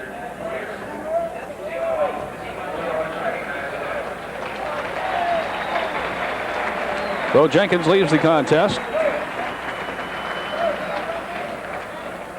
with some help, as you can see. Well, 21-10 now for Marshall. And again, Ron, you mentioned they did a good job on the first defensive series. If Marshall can hold here, it's certainly got to swing a little momentum back in their direction. That score, even though it was a field goal, still very important in that Marshall back on the scoreboard here early in the second half. 2nd and 7 from the 23. Frazier and Reddish both wide right. Backs in the eye. They bring in the other running back now. And this is Mike Lewis trying to go outside. Throws a stiff arm, but Darrell Johnson holds on and bulldogs him down. You may have seen Marshall showing blitz that time. Number 99 for Marshall, that's John Segley, a linebacker, stepping up into the line on several occasions. Then did stunt, blitz right into the play, forced the back outside, and Jerome Hazard doing a good job with contain, stopping that play for a very short gain. As a matter of fact, there was a loss. It's now 3rd and 8, back to the 22. You're right. As you usually are, Ron. Yeah, hardly. Hill over the middle, it's tipped. John Segley breaking up the pass intended for the tight end Fred Johnson. And Segley put that ball airborne, and Marshall had some thoughts about trying to intercept, but couldn't quite get to it. Sure did. Citadel very fortunate. I talked to Bob Waters during the week, the head football coach at Western Carolina, and one of the things he said that just killed his football team a week ago is the Citadel upset them for a couple of tip passes. One particularly went for an interception and a touchdown. So Greg Davis on to punt. Darrell Burgess and Garfield Lewis back for the Thundering Herd. Good snap this time. And he gets a better kick. Lewis is going to return it from the 37. Steps up to the 40. Oh, they got him around the neck. Number 47 reaching in there, Joel Thompson. A great coverage by the Citadel, but Ron, still Marshall going to have good field position here on their own 43-yard line. And the last time they had the football, they went 25 yards in 5 plays in a minute and 19 seconds and got a 33-yard field goal by Scott Latula. So we'll sneak that scoring drive information in a little bit late. Oh, Garfield, excuse me, Lewis returns it about 6 yards before being brought down by a headlock. As Fodor steps up, the back switch. Fodor checking off. Fodor rolls out. Good block by Juan Stepp. Fodor still in trouble. Now fires. It's intercepted. It is intercepted by David Lambert again. His second interception of the afternoon. Good coverage by David Lambert. Carl Fodor running for his life that time, trying to get rid of the football before the sack, and that time probably should have thrown it out of bounds, Ron, but again, an interception, his 3rd interception of the afternoon. Stan Parrish coming into this football game, one of the things he said, in order for Marshall to win, they were going to have to play near flawless football. They could not afford to turn the football over to the Citadel, give them opportunity after opportunity to score. Again, that's what Western Carolina did last week. Gave the Citadel a lot of opportunities. They took advantage of them, and certainly Marshall, with 3 pass interceptions here on the afternoon, has given Citadel numerous opportunities. You looked at David Lambert on the sideline, the junior out of Fort Mill, South Carolina. His second interception of the afternoon gives the ball back to the Bulldogs in the Marshall 43. Out of the I formation. This is Hill dropping straight back. Lots of time. Throws in tight end. Fred Johnson comes back, but the officials say he juggled the ball. The ball underthrown, and yeah, I think officials ruling that he did trap the football. That ball underthrown because Johnson was open. Johnson had to try to come back to it. 6'4" Jeff junior. Borman's checking in on defense now for the Thundering Herd as Tony Bolin goes out. Johnson, a nice size tight end, 6'4" junior from Augusta, Georgia. 2nd and 10 from the 43. Williams and Lewis, the running backs. Hill on play action, firing long. And it's overthrown for Eric Reddish. Garfield Lewis on the coverage. You know, Garfield Lewis has done a good job today on the deep routes. He's been stride for stride with the receivers that he's had to cover deep, and that time pretty good coverage on Eric Reddish. The ball, though, was badly overthrown. Marshall takes out James Wines and brings in Leon Sims on a 3rd down situation. Also, Darrell Johnson going out. So big possession down again for the Citadel. Again, some scores. Auburn leads Georgia Tech 24-20 in the 2nd quarter. Clemson now 47-6 over Duke in the 3rd quarter. South Carolina has defeated Notre Dame. Notre Dame going down again. I think they dropped now to 3-4 on the season. 36-32. Robert Hill back on 3rd down. It's caught by Lee Glaze. It's 1st down for the Bulldogs.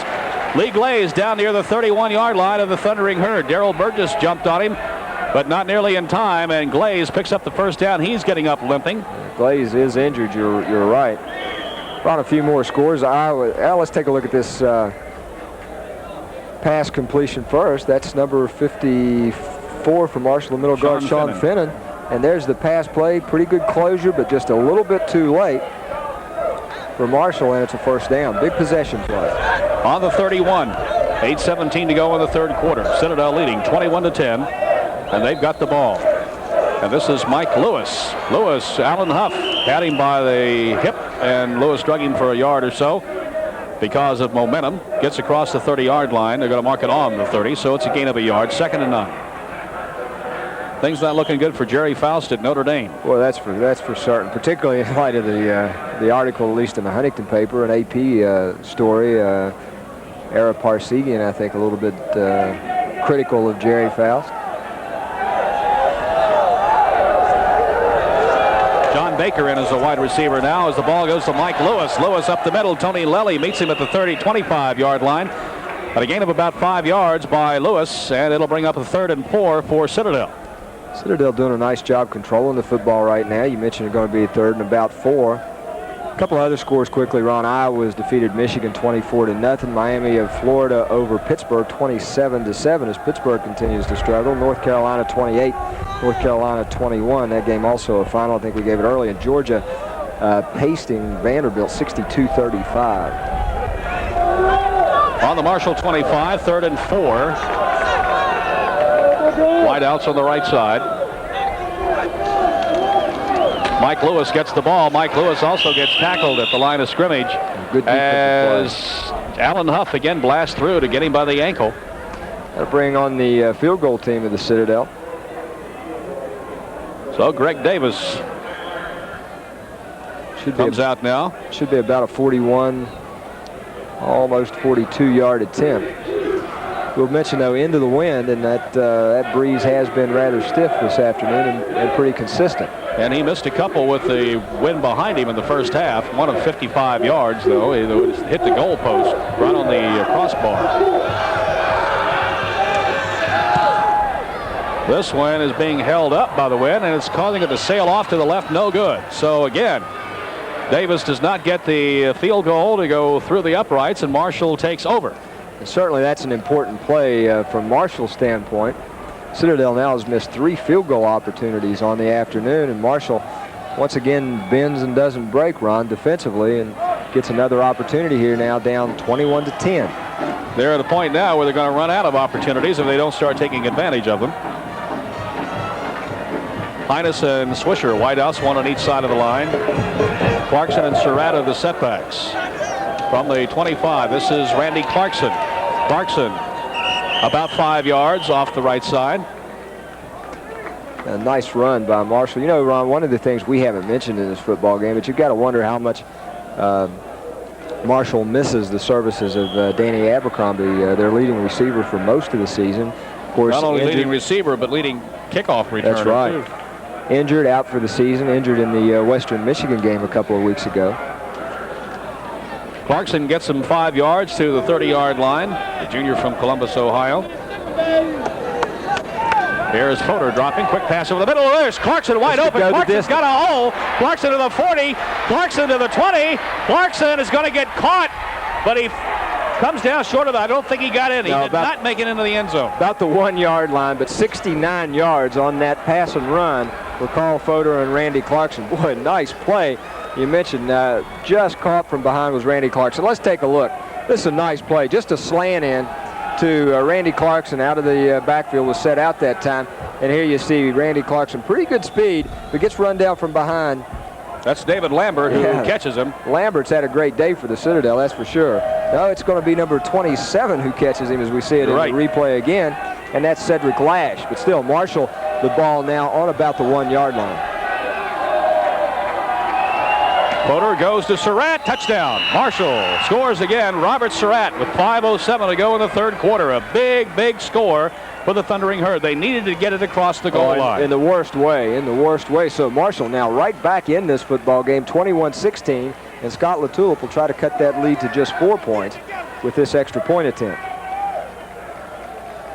Boy, big play, Ron. And again, a football game can turn around so quickly. Marshall, for years and years and years, really struggling offensively. Now, a big play type offense, and certainly that's a big play right there. Carl Fodor to Randy Clarkson. They've been prone to get beat by the big play a lot, too. This time, this year, they're, as you said, they're making some big plays of their own. Billy Hines will be the holder when they break out of the huddle, and LaTulip is on to try the extra point.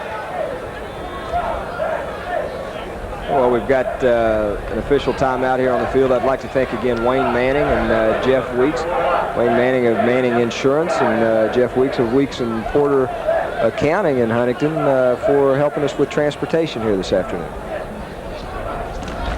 Tulip's kick on the way, and it's good. We have a timeout on the field with 5:07 to go in the third quarter. It's now the Citadel 21, Marshall 17.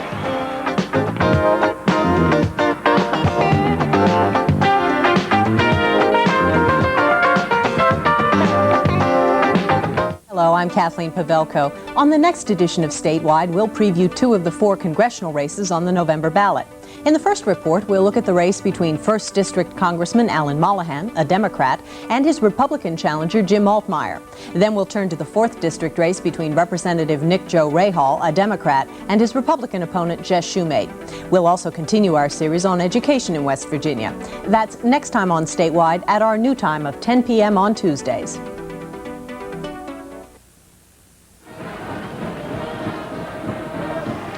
All right, Marshall on the board again, 21-17 now, as those 3 missed field goals by the Citadel's Greg Davis might loom to be important here as Marshall is closing the gap. Still a lot of time left to go, 5:07 in the third period. LaTulip just now getting the ball to place on the tee. So why don't can we have a chance? You want to get the scoring drive in? Why don't we do that? All righty, 3 plays for Marshall. Covered 75 yards, 1 minute and 3 seconds. Robert Surratt going over from 1 yard out. Of course, the big play run, a 69-yard pass and run, Fodor to Clarkson. Good that kickoff. Ball is, bouncing into the end zone, and Mike Lewis is going to let it go, and it'll come out to the 20-yard line. That ball had a funny look to it when it... Well, again, we mentioned at the outset, Scott LaTulip, not the longest kicker in the United States, that's for sure, but he does kick certainly long enough, and he has the ability to kick the ball low, get it on the ground. It's very tough to handle. Came down like a spinning top. It did. And you saw it took an awkward bounce, and Citadel elected not to go with the return. So Robert Hill will set him at the 20-yard line. Again, big defensive series for Marshall. And he goes to Adrian Williams. Nope, it is not Adrian Williams. We have a new back in there as Warren McGreer is in, the sophomore from Ware Shoals, South Carolina. Number 8, McGreer, the ball carrier. Out to, we're going to mark it on the 22, a gain of 2, 2nd down and 8.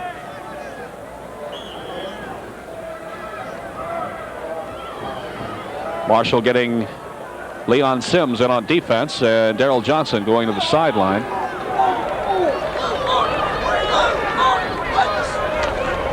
Toss back to Mike Lewis. Lewis trying to go outside. Leon Sims has him.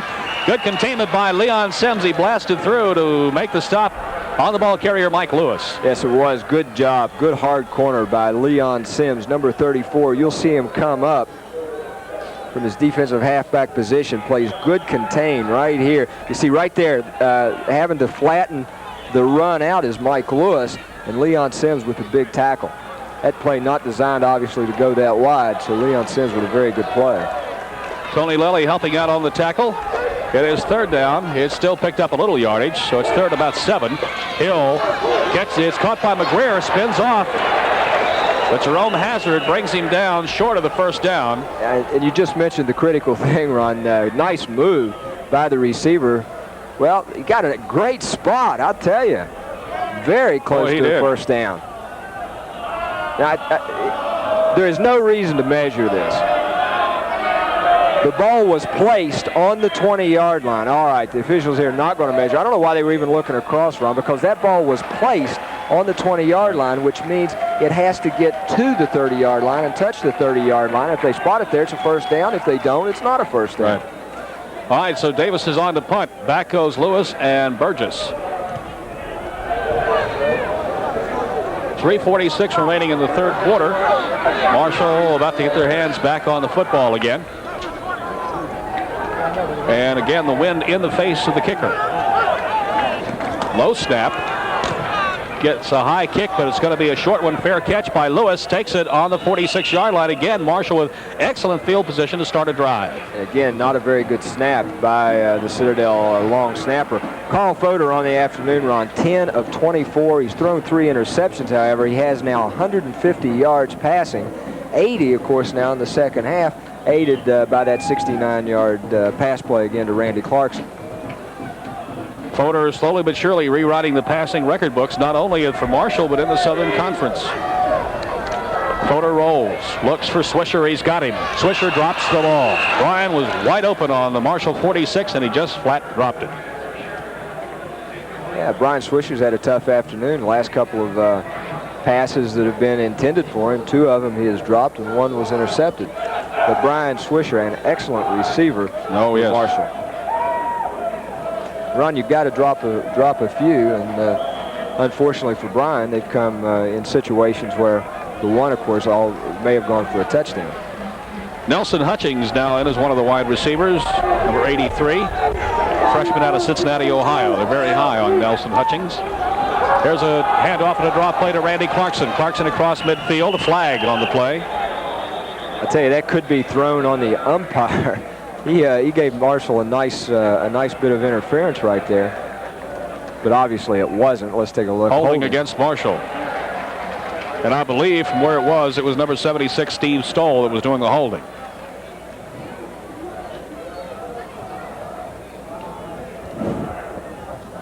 So they're going to march off the penalty against the Herd, and it'll put them back on the 41-yard line.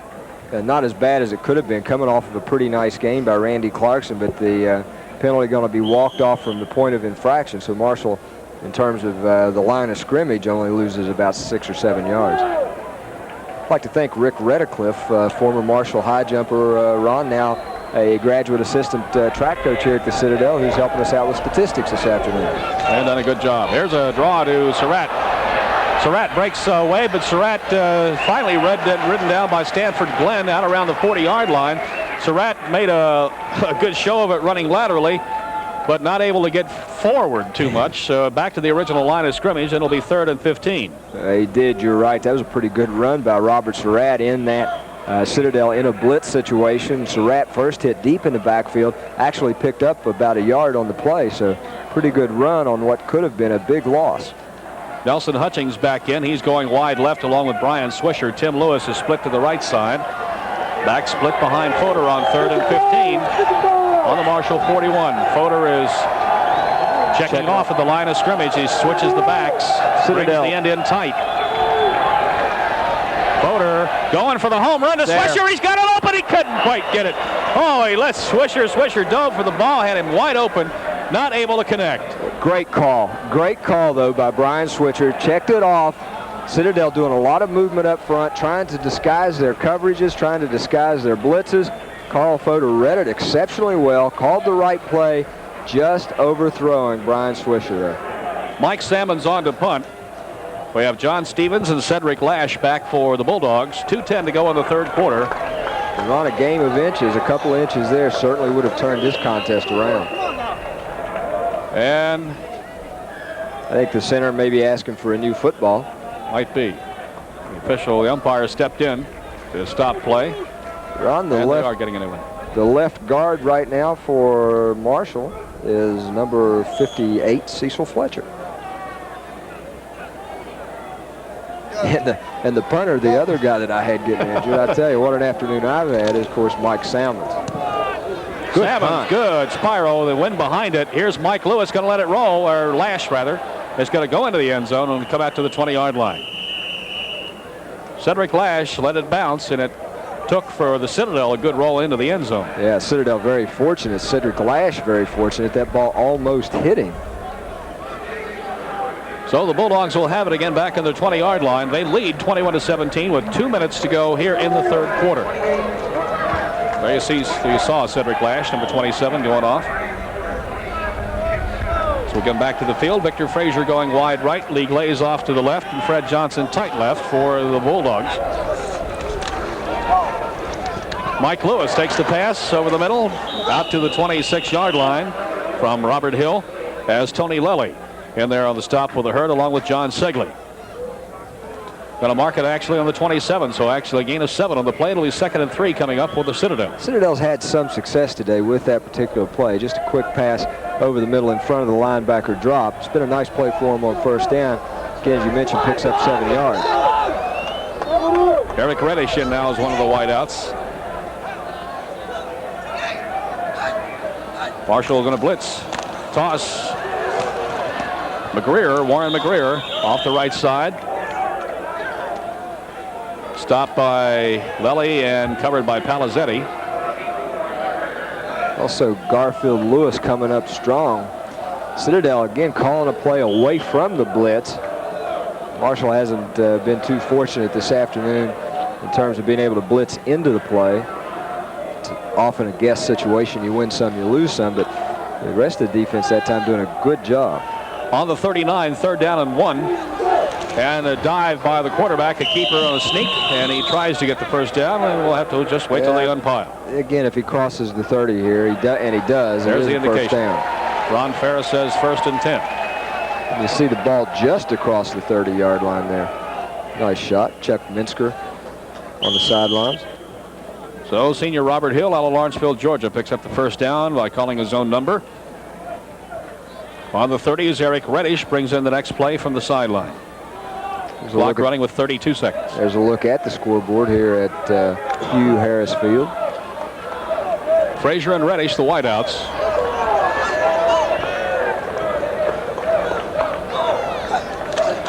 Hill gives to McGreer. Warren McGreer gets out to the 35-yard line. About 5 yards on the carry for McGreer, a sophomore from Ware Shoals, South Carolina. That'll bring up 2nd and 5 for the Bulldogs as we're running out of time in the third quarter. That's it. The end of the third period. The score is the Citadel 21 and Marshall 17.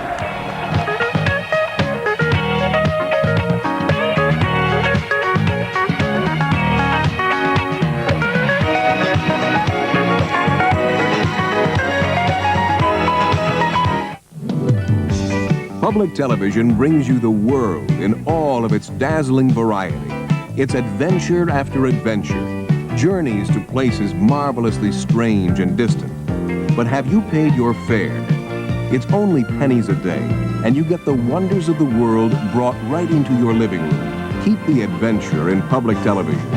Pledge your support now. You'll see it can be a very moving experience.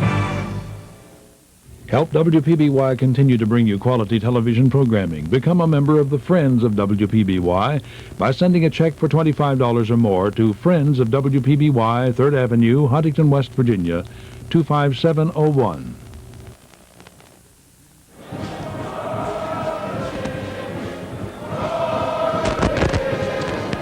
Okay, I'd like to remind you that the program Vietnam, a television history, will be seen in its entirety.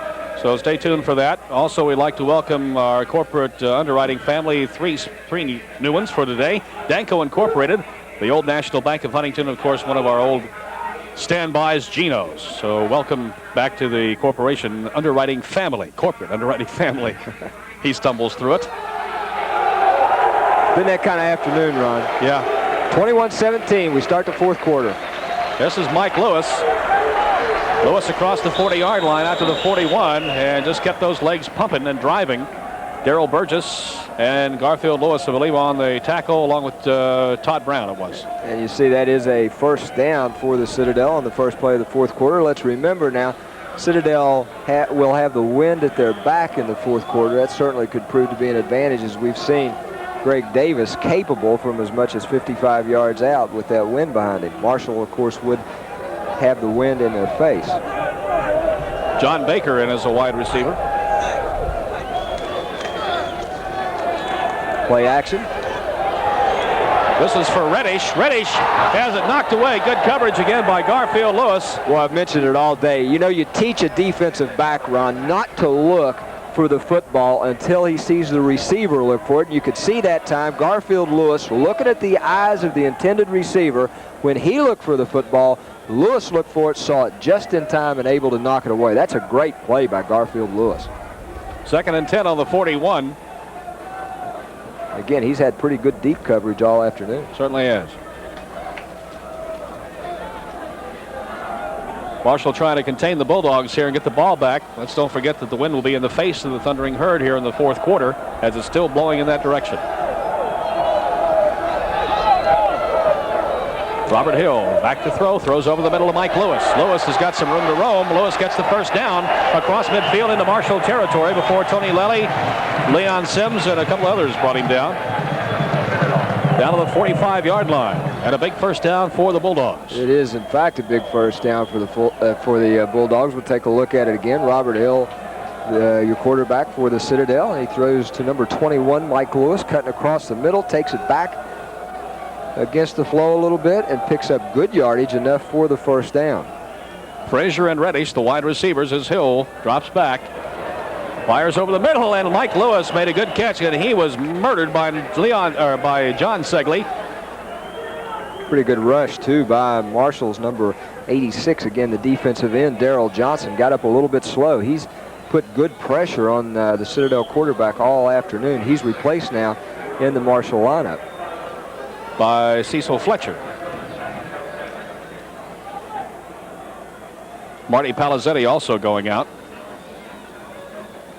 Leon Sims comes in on defense on a 2nd and 8. Possible passing situation for the Citadel.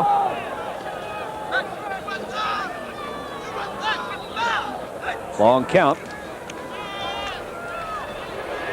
Bill has time, throws. It's caught by Lee Glaze. Glaze caught by Darrell Burgess, but he was wide open for the catch on or near the 32-yard line. And another Citadel first down. So the Bulldogs keep the drive alive as James Wines comes out for the Herd, replacing Segley. And a very important drive it is, too, Ron, as we take a look at it right here. Big, big play. Citadel this time sending nobody over the middle, curling Lee Glaze out into the deep flat, really, and goes for a reception, as we mentioned, a big. So Citadel the converted quarterback has become a pretty good wide receiver. This is Adrian Williams, whose legs are cut out from under him by Jeff Borman. Borman played under the block of number 63, Dave Garner, and just cut the legs out from under Adrian Williams for about a yard gain on the play. 2nd and 9 coming up. Victor Frazier going out.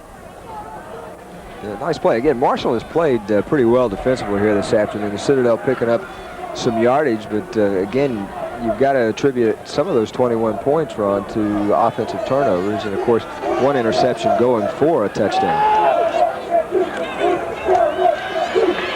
Hill is caught. Big sack.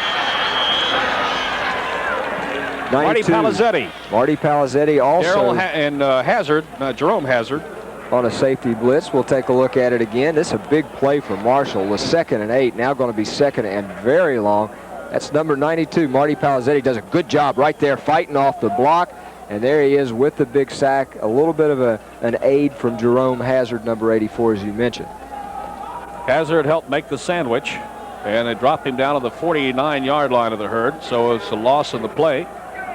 Marty Palizzetti, of course, the senior from Dearborn, Michigan, has had a very steady career here at Marshall, has played well. 3rd and 22, flare pass out to Adrian Williams. Williams caught by Leon Sims, brought down at the 40-yard line. It'll bring up 4th down. And Ron, certainly the good thing about that sack now is it puts the Citadel offense in very questionable position for a field goal attempt. But they're coming out with a tee. No, they're not. I thought he had a tee in his hand, but he does not have a tee in his hand. Greg Davis is going to punt. Yeah, at this point with the Citadel on top, one of the things you'd like to do, again, if you're Tom Moore, is pin Marshall back deep in their own territory, because if you do try a field goal from here and you don't make it, you give them pretty good field position on the 40-yard line. Burgess and Lewis are the deep men for the Herd. Low snap again. Fair catch signal. They'll let it go. It goes. It's a good kick. Out of bounds, yes it was. Goes out on the 9-yard line.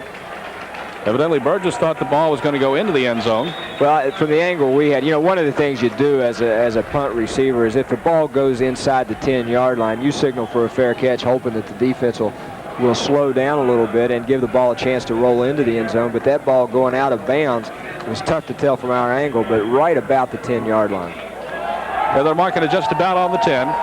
10:39 to go in the game. Marshall with the ball, 90 yards to go for any kind of a score, and they trail by 4 points, so a field goal does nothing for them, except get them a little closer. Clarkson, nowhere to go, off the right side. Randy Clarkson. It'll bring up second and long 9.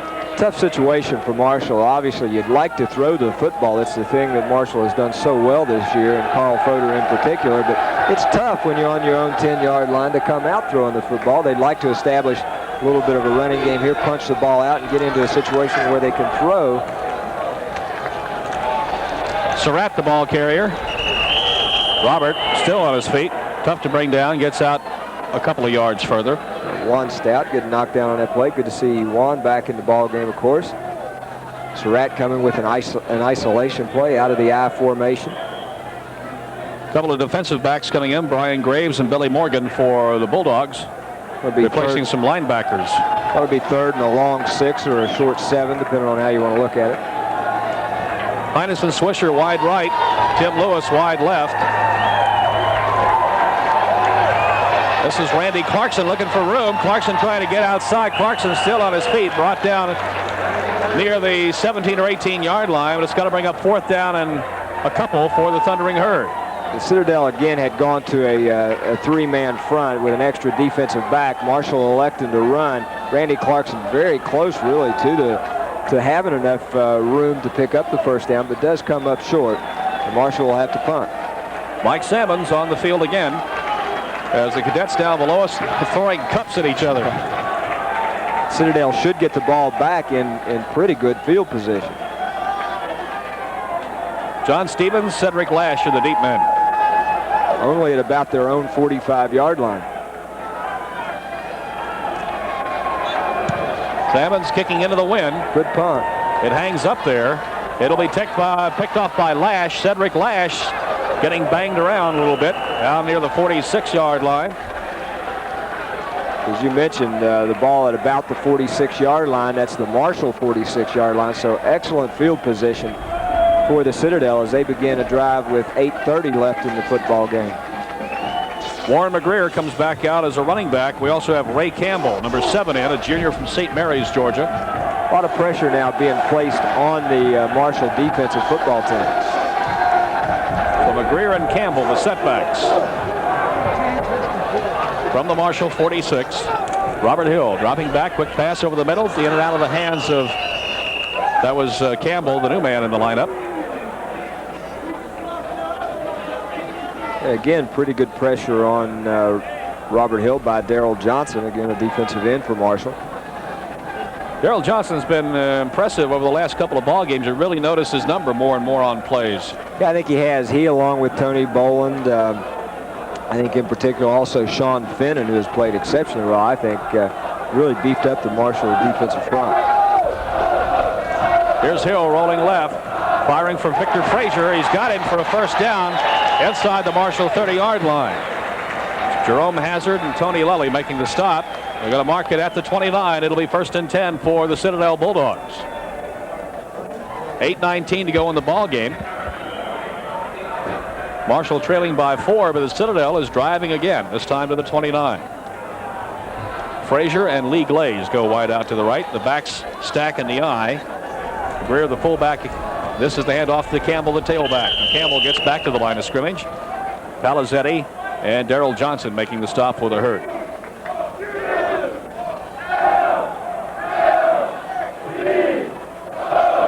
You can hear the cadets below us. They're living it up. Sometimes you wonder if they remember there's a football game going on. They get up there and have a lot of fun.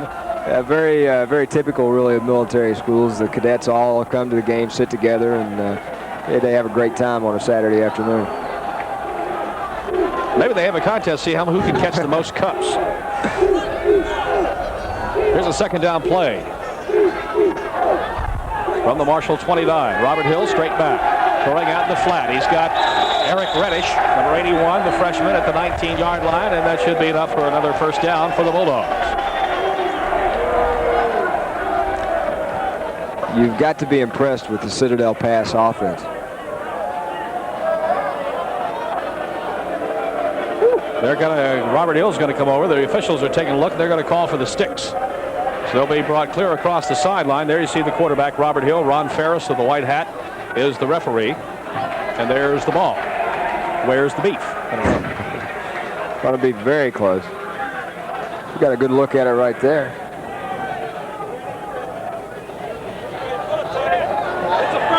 First down. So a 7:17 to go in the ball game. It's another first down, this time down near the 18-yard line of the herd. And Lee Glaze brings in the play from the sideline. Herd trailing by 4, and the Bulldogs driving the ball right now. Victor Frazier wide right, Lee Glaze off to the left.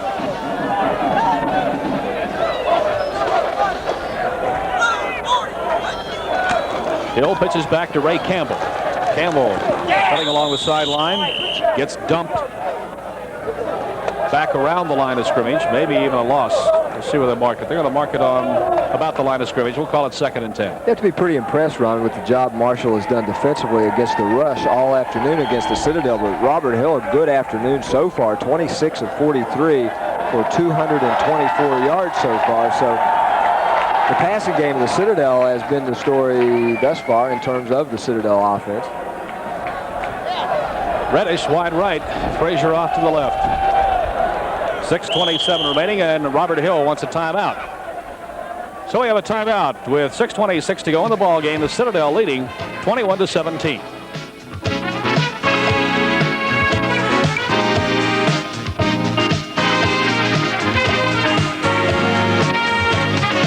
West Virginians will vote this year on 5 proposed constitutional amendments: a state lottery, veterans housing bonds, intangible property exemptions, school and road bonds, and a proposal for silent school prayer. Confused? Call in to West Virginia Election 84, Constitutional Amendments, on October 24th at 9:30. Experts will explain the proposals and answer your questions. That's Constitutional Amendments, a call-in on the television stations of the West Virginia Public Broadcasting Network.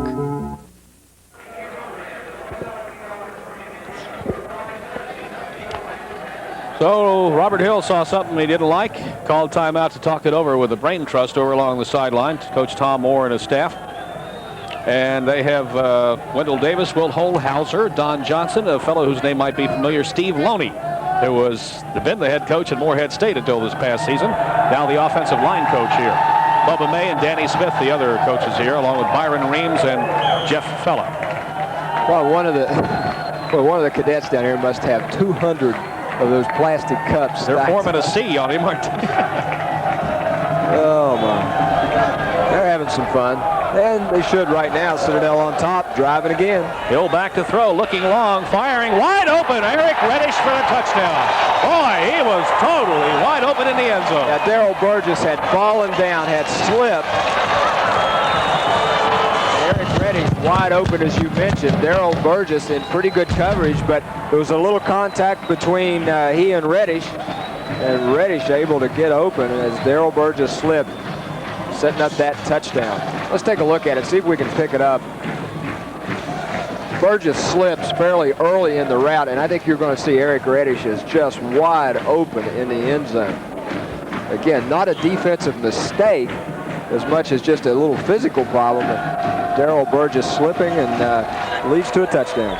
Greg Davis tacks on the extra point. We have a timeout of the field with 6:19 to go in the ball game. It's now the Citadel 28 and Marshall 17.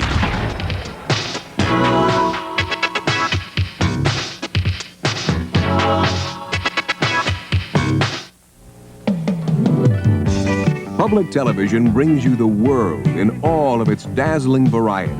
It's adventure after adventure, journeys to places marvelously strange and distant. But have you paid your fare? It's only pennies a day, and you get the wonders of the world brought right into your living room. Keep the adventure in public television. Pledge your support now. You'll see it can be a very moving experience.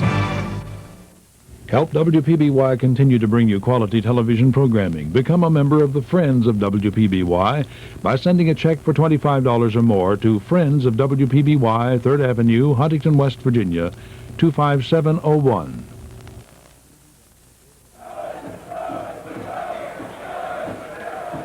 All right, Tim Cook will tee it up as Eric Reddish has helped widen the margin a little bit on the touchdown pass that he took from Hill. About the scoring drive, man. 46 yards, Ron, 6 plays. It took 2 minutes and 21 seconds. Of course, you mentioned the 18-yard scoring pass from Robert Hill to Eric Reddish. Of course, Davis with the point after touchdown.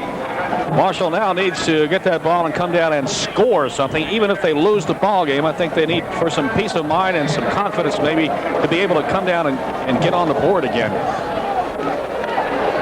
Deep into the end zone, it's going to be caught there by Surratt or Baxter. Yeah, you're right, Ron. Marshall needs to get on the scoreboard again before this football game's over, but certainly not out of it. 6 minutes, 18 seconds. We saw the type of big play offense that Marshall has. They can score and score very quickly.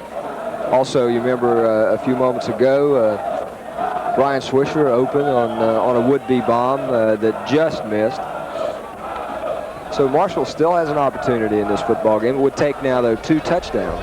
Swisher and Hines to the right, Lewis to the left as the wideouts. There's a handoff to Clarkson on a draw. Clarkson slants left to 23 or 24-yard line.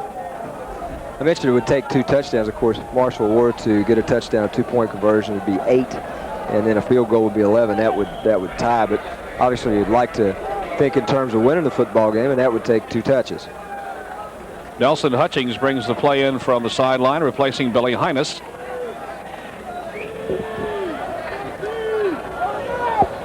Surratt and Clarkson, the setbacks, and Fodor going to roll with it. And he is caught in the grasp of a Citadel player, spun around and would not let go. Stopped by number 67, that's George Milton, the defensive end. Brian Swisher, the intended receiver for Marshall, he was covered and covered well by number 22, Ike Brown, a linebacker for the Citadel. Carl Fodor gave him the pump to send him down the field. Just as Swisher broke open, going deep, Fodor was dragged down. So again, very, very close to what could have been a big play, but give some credit to the Citadel defense and Ike Brown in particular. Might have forced people. I haven't seen him in the game, but number 59 is Mark Bonacani. Now, he's the son of Nick Bonacani, who, of course, now is on HBO and inside the NFL, but, of course, was an All-American at Notre Dame and an All-Pro with the Miami Dolphins at linebacker, and he is a linebacker as well. 3rd down, about 15. Fumble, and Surratt picks it up. And they drop him back on the 10-yard line. So things just not going right for the Marshall offense right now. Now that was a very tough play indeed, because that's going to bring up 4th down. And Marshall, with just 4 minutes, 35 seconds left to go in the football game, going to be forced to punt. Out comes John Stevens for the return, along with Cedric Lash, who's backing up. John Stebbins punting again for the Herd. And again, the wind is kind of speeding up and dying down in that direction. Ball hanging up. Stevens catches it and then goes out of bounds with it on about the Marshall 46. Another altercation along the sideline, but that was broken up easily. That was Mark Bonacani, by the way, who was in on that. Mentioned his name and up he shows, right? He and Brian Mays had a howdy-do over there, but didn't last very long. Again, we've mentioned that football often a game of field position, Ron, and certainly the Citadel has benefited from field position throughout this game, and particularly here in the second half, you see Stan Parrish and some of the other members of the Marshall coaching staff and team across the way. That's Darrell Burgess, number 26. But the Citadel certainly has benefited from field position here in the second half. Well, they have that.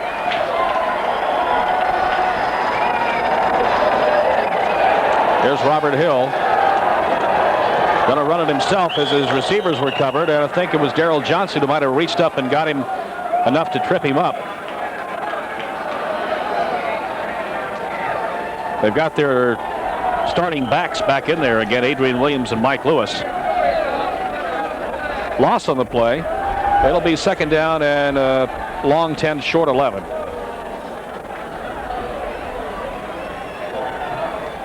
There's Robert Hill, who today has been king of the hill just about.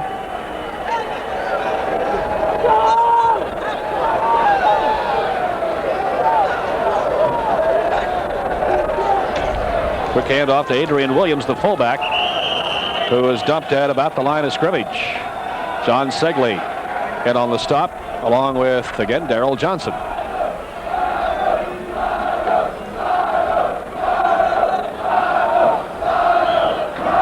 Pass along with West Virginia University and Boston College now tied 6-6 early in that football game. Well, I take it that's wrong. Third quarter. Took a look at my watch. It's later than I thought. And getting late for Marshall, too. Now 2:55 remaining in the football game. Robert Hill was stepping back, looking over the defense for a moment, and stepped up, took the snap, fires for Victor Frazier, and good coverage on the far sideline by Marty Palizzetti. It was good play. Tony Lelly also over into coverage, but you mentioned a good play by Marty Palizzetti. That'll bring up fourth down, and again, Marshall will get their hands on the ball. But they also have the clock running against them now, as they have 2:46 right now. Of course, it'll be less than that by the time they get this kick and do whatever they're going to do with it.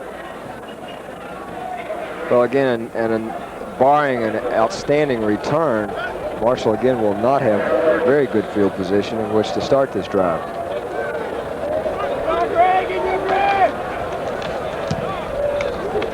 Good punt. And it goes into the end zone for the touchback. It'll come out to the 20-yard line. Pretty good pressure on the punter that time, Greg Davis, by Marshall, but and a pretty good punt. Got it into the end zone. So Marshall has 2:39 to get down and do something and then try to get the ball back and score again. Is that asking too much? Well, it certainly isn't. Obviously, with, again, a big play type offense, the ability to strike very quickly, you're never out of the game. The old cliche, it's not over till it's over. Certainly this one's not over yet. Fodor is going to flare it out for Surratt, and he just let him too much. Surratt was a little slow. He got held up making his cut out of the backfield. Carl Fodor has been a little off the mark, though, this afternoon. He has not been as sharp run as we've seen him. Of course, Marshall playing for the first time this season on a natural surface field. You don't know what kind of a difference that makes. Playing on the road for just the second time this year. They did not have the opportunity to work out on this field prior to this ball game. Coach Perry said he didn't think that would be too much of a factor, but Fodor has not been as sharp again as we've seen him in the past. Carl drops back, getting pursued again, and he's going to get sacked at the 1-yard line. Number 42 is the man who did it, Billy Johnson, the junior out of Bridgeton, New Jersey. Was a good look at Carl Fodor, and Ron, we mentioned, has not been as sharp as we've seen him in the past, and in the second half, in fact, Carl Fodor just 2 of 8 for 80 yards, and again, most of that coming very, very early in the fourth quarter. Matter of fact, both of those completions coming early in the third quarter. Fodor back to throw. Out of the end zone, he steps up, fires for Surratt, and Surratt bobbles the ball. And it's been that kind of a day, too. Marshall, a couple of drop passes on the afternoon. So Salmons will have to come on to punt.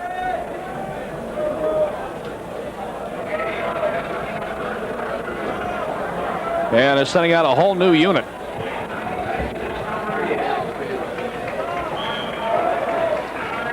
So 1:59 to go, and Mike Salmons will come on to punt. Marshall sends out a bunch of new guys.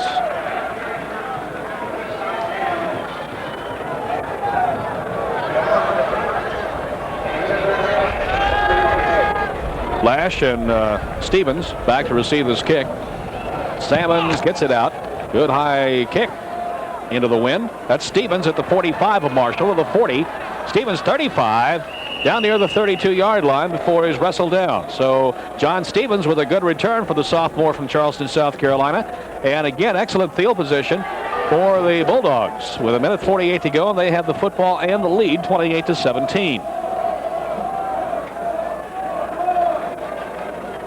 Well, let's see. Yep, they're going to go with their starters out there. I thought maybe the Bulldogs might send in some new guys, but Robert Hill's coming out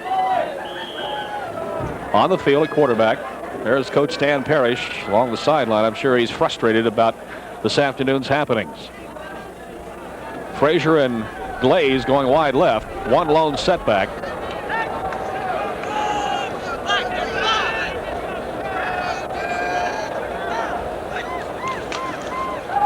And Adrian Williams dives across the 30 down near the 27 off the left tackle.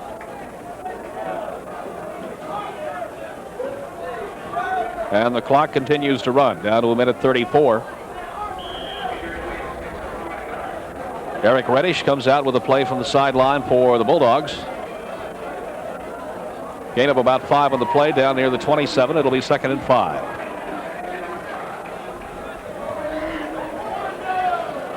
Again, Adrian Williams, the sophomore from Charleston, the lone setback.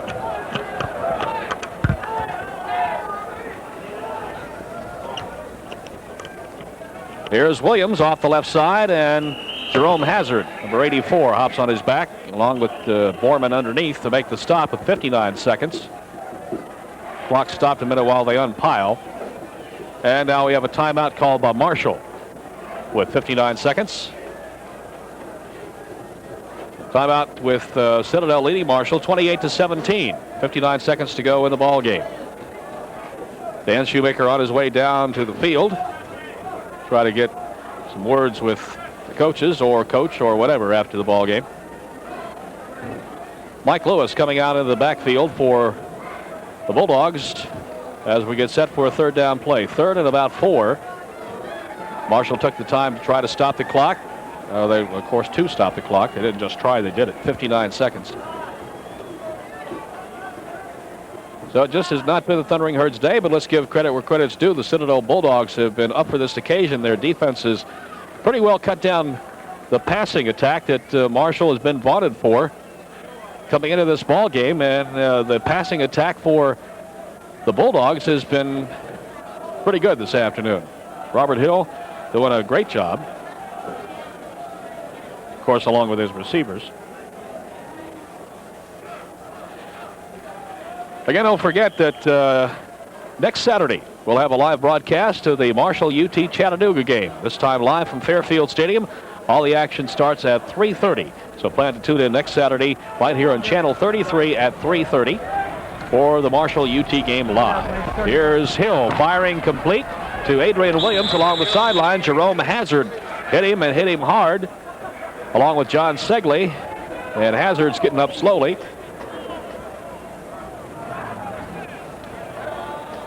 Let's see where they spot him on about the 20-yard line. Yep, they're going to put the ball on the 20.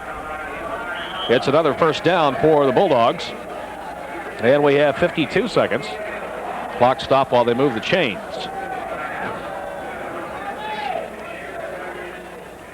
Frazier going left, Reddish going right. Williams set behind Robert Hill. 1st and 10 from the 10-yard line, 20-yard line, excuse me. This is Adrian Williams. Dives off the right side near the 16. And again, they stop the clock to unpile. And now Marshall takes another timeout. This time 46 seconds. And a 2nd down play coming up for the Bulldogs. After the contest, we're going to try to get an interview with Marshall head coach Stan Parrish. Dan Shoemaker has made his way, or is on his way down to the field for that, so we hope to get Coach Parrish on at the conclusion of the ball game. Don't forget, tomorrow evening on Channel 33, be sure to watch Breaking the Stalemate, a very important 2.5-hour special on the current impasse in nuclear relations between the U.S. and the Soviet Union. And tonight, the Constitution, that delicate balance, will be aired later tonight at 7 o'clock. So stay with us for the rest of the action, and then tonight at 7 you can see that program. And Vietnam, a television history, will be shown in its entirety after the ball game too. So we want you to stay tuned for that here on Channel 33. 46 seconds showing on the stadium clock from Hugh P. Harris Field and Johnson Haygood Stadium here in Charleston. Not a good afternoon for the Thundering Herds offense. They put 17 points on the board, but just not enough, as they're not able to stop the passing game of the Bulldogs. Well, the Bulldogs except for a couple of occasions, were able to shut down the Herds. They made that one long pass, 69 yards, that Marshall completed, and then they scored the touchdown. But pretty much the Bulldogs defense has shut down the passing attack. There's Adrian Williams, and he is nailed immediately. And again, Marshall takes the timeout. Brian Mays on the stop. Alan Huff, Jeff Borman. That stops the clock with 39 seconds, and I believe that might be the Thundering Herd's last timeout. So they stopped at that time, but don't think they'll be able to stop it anymore.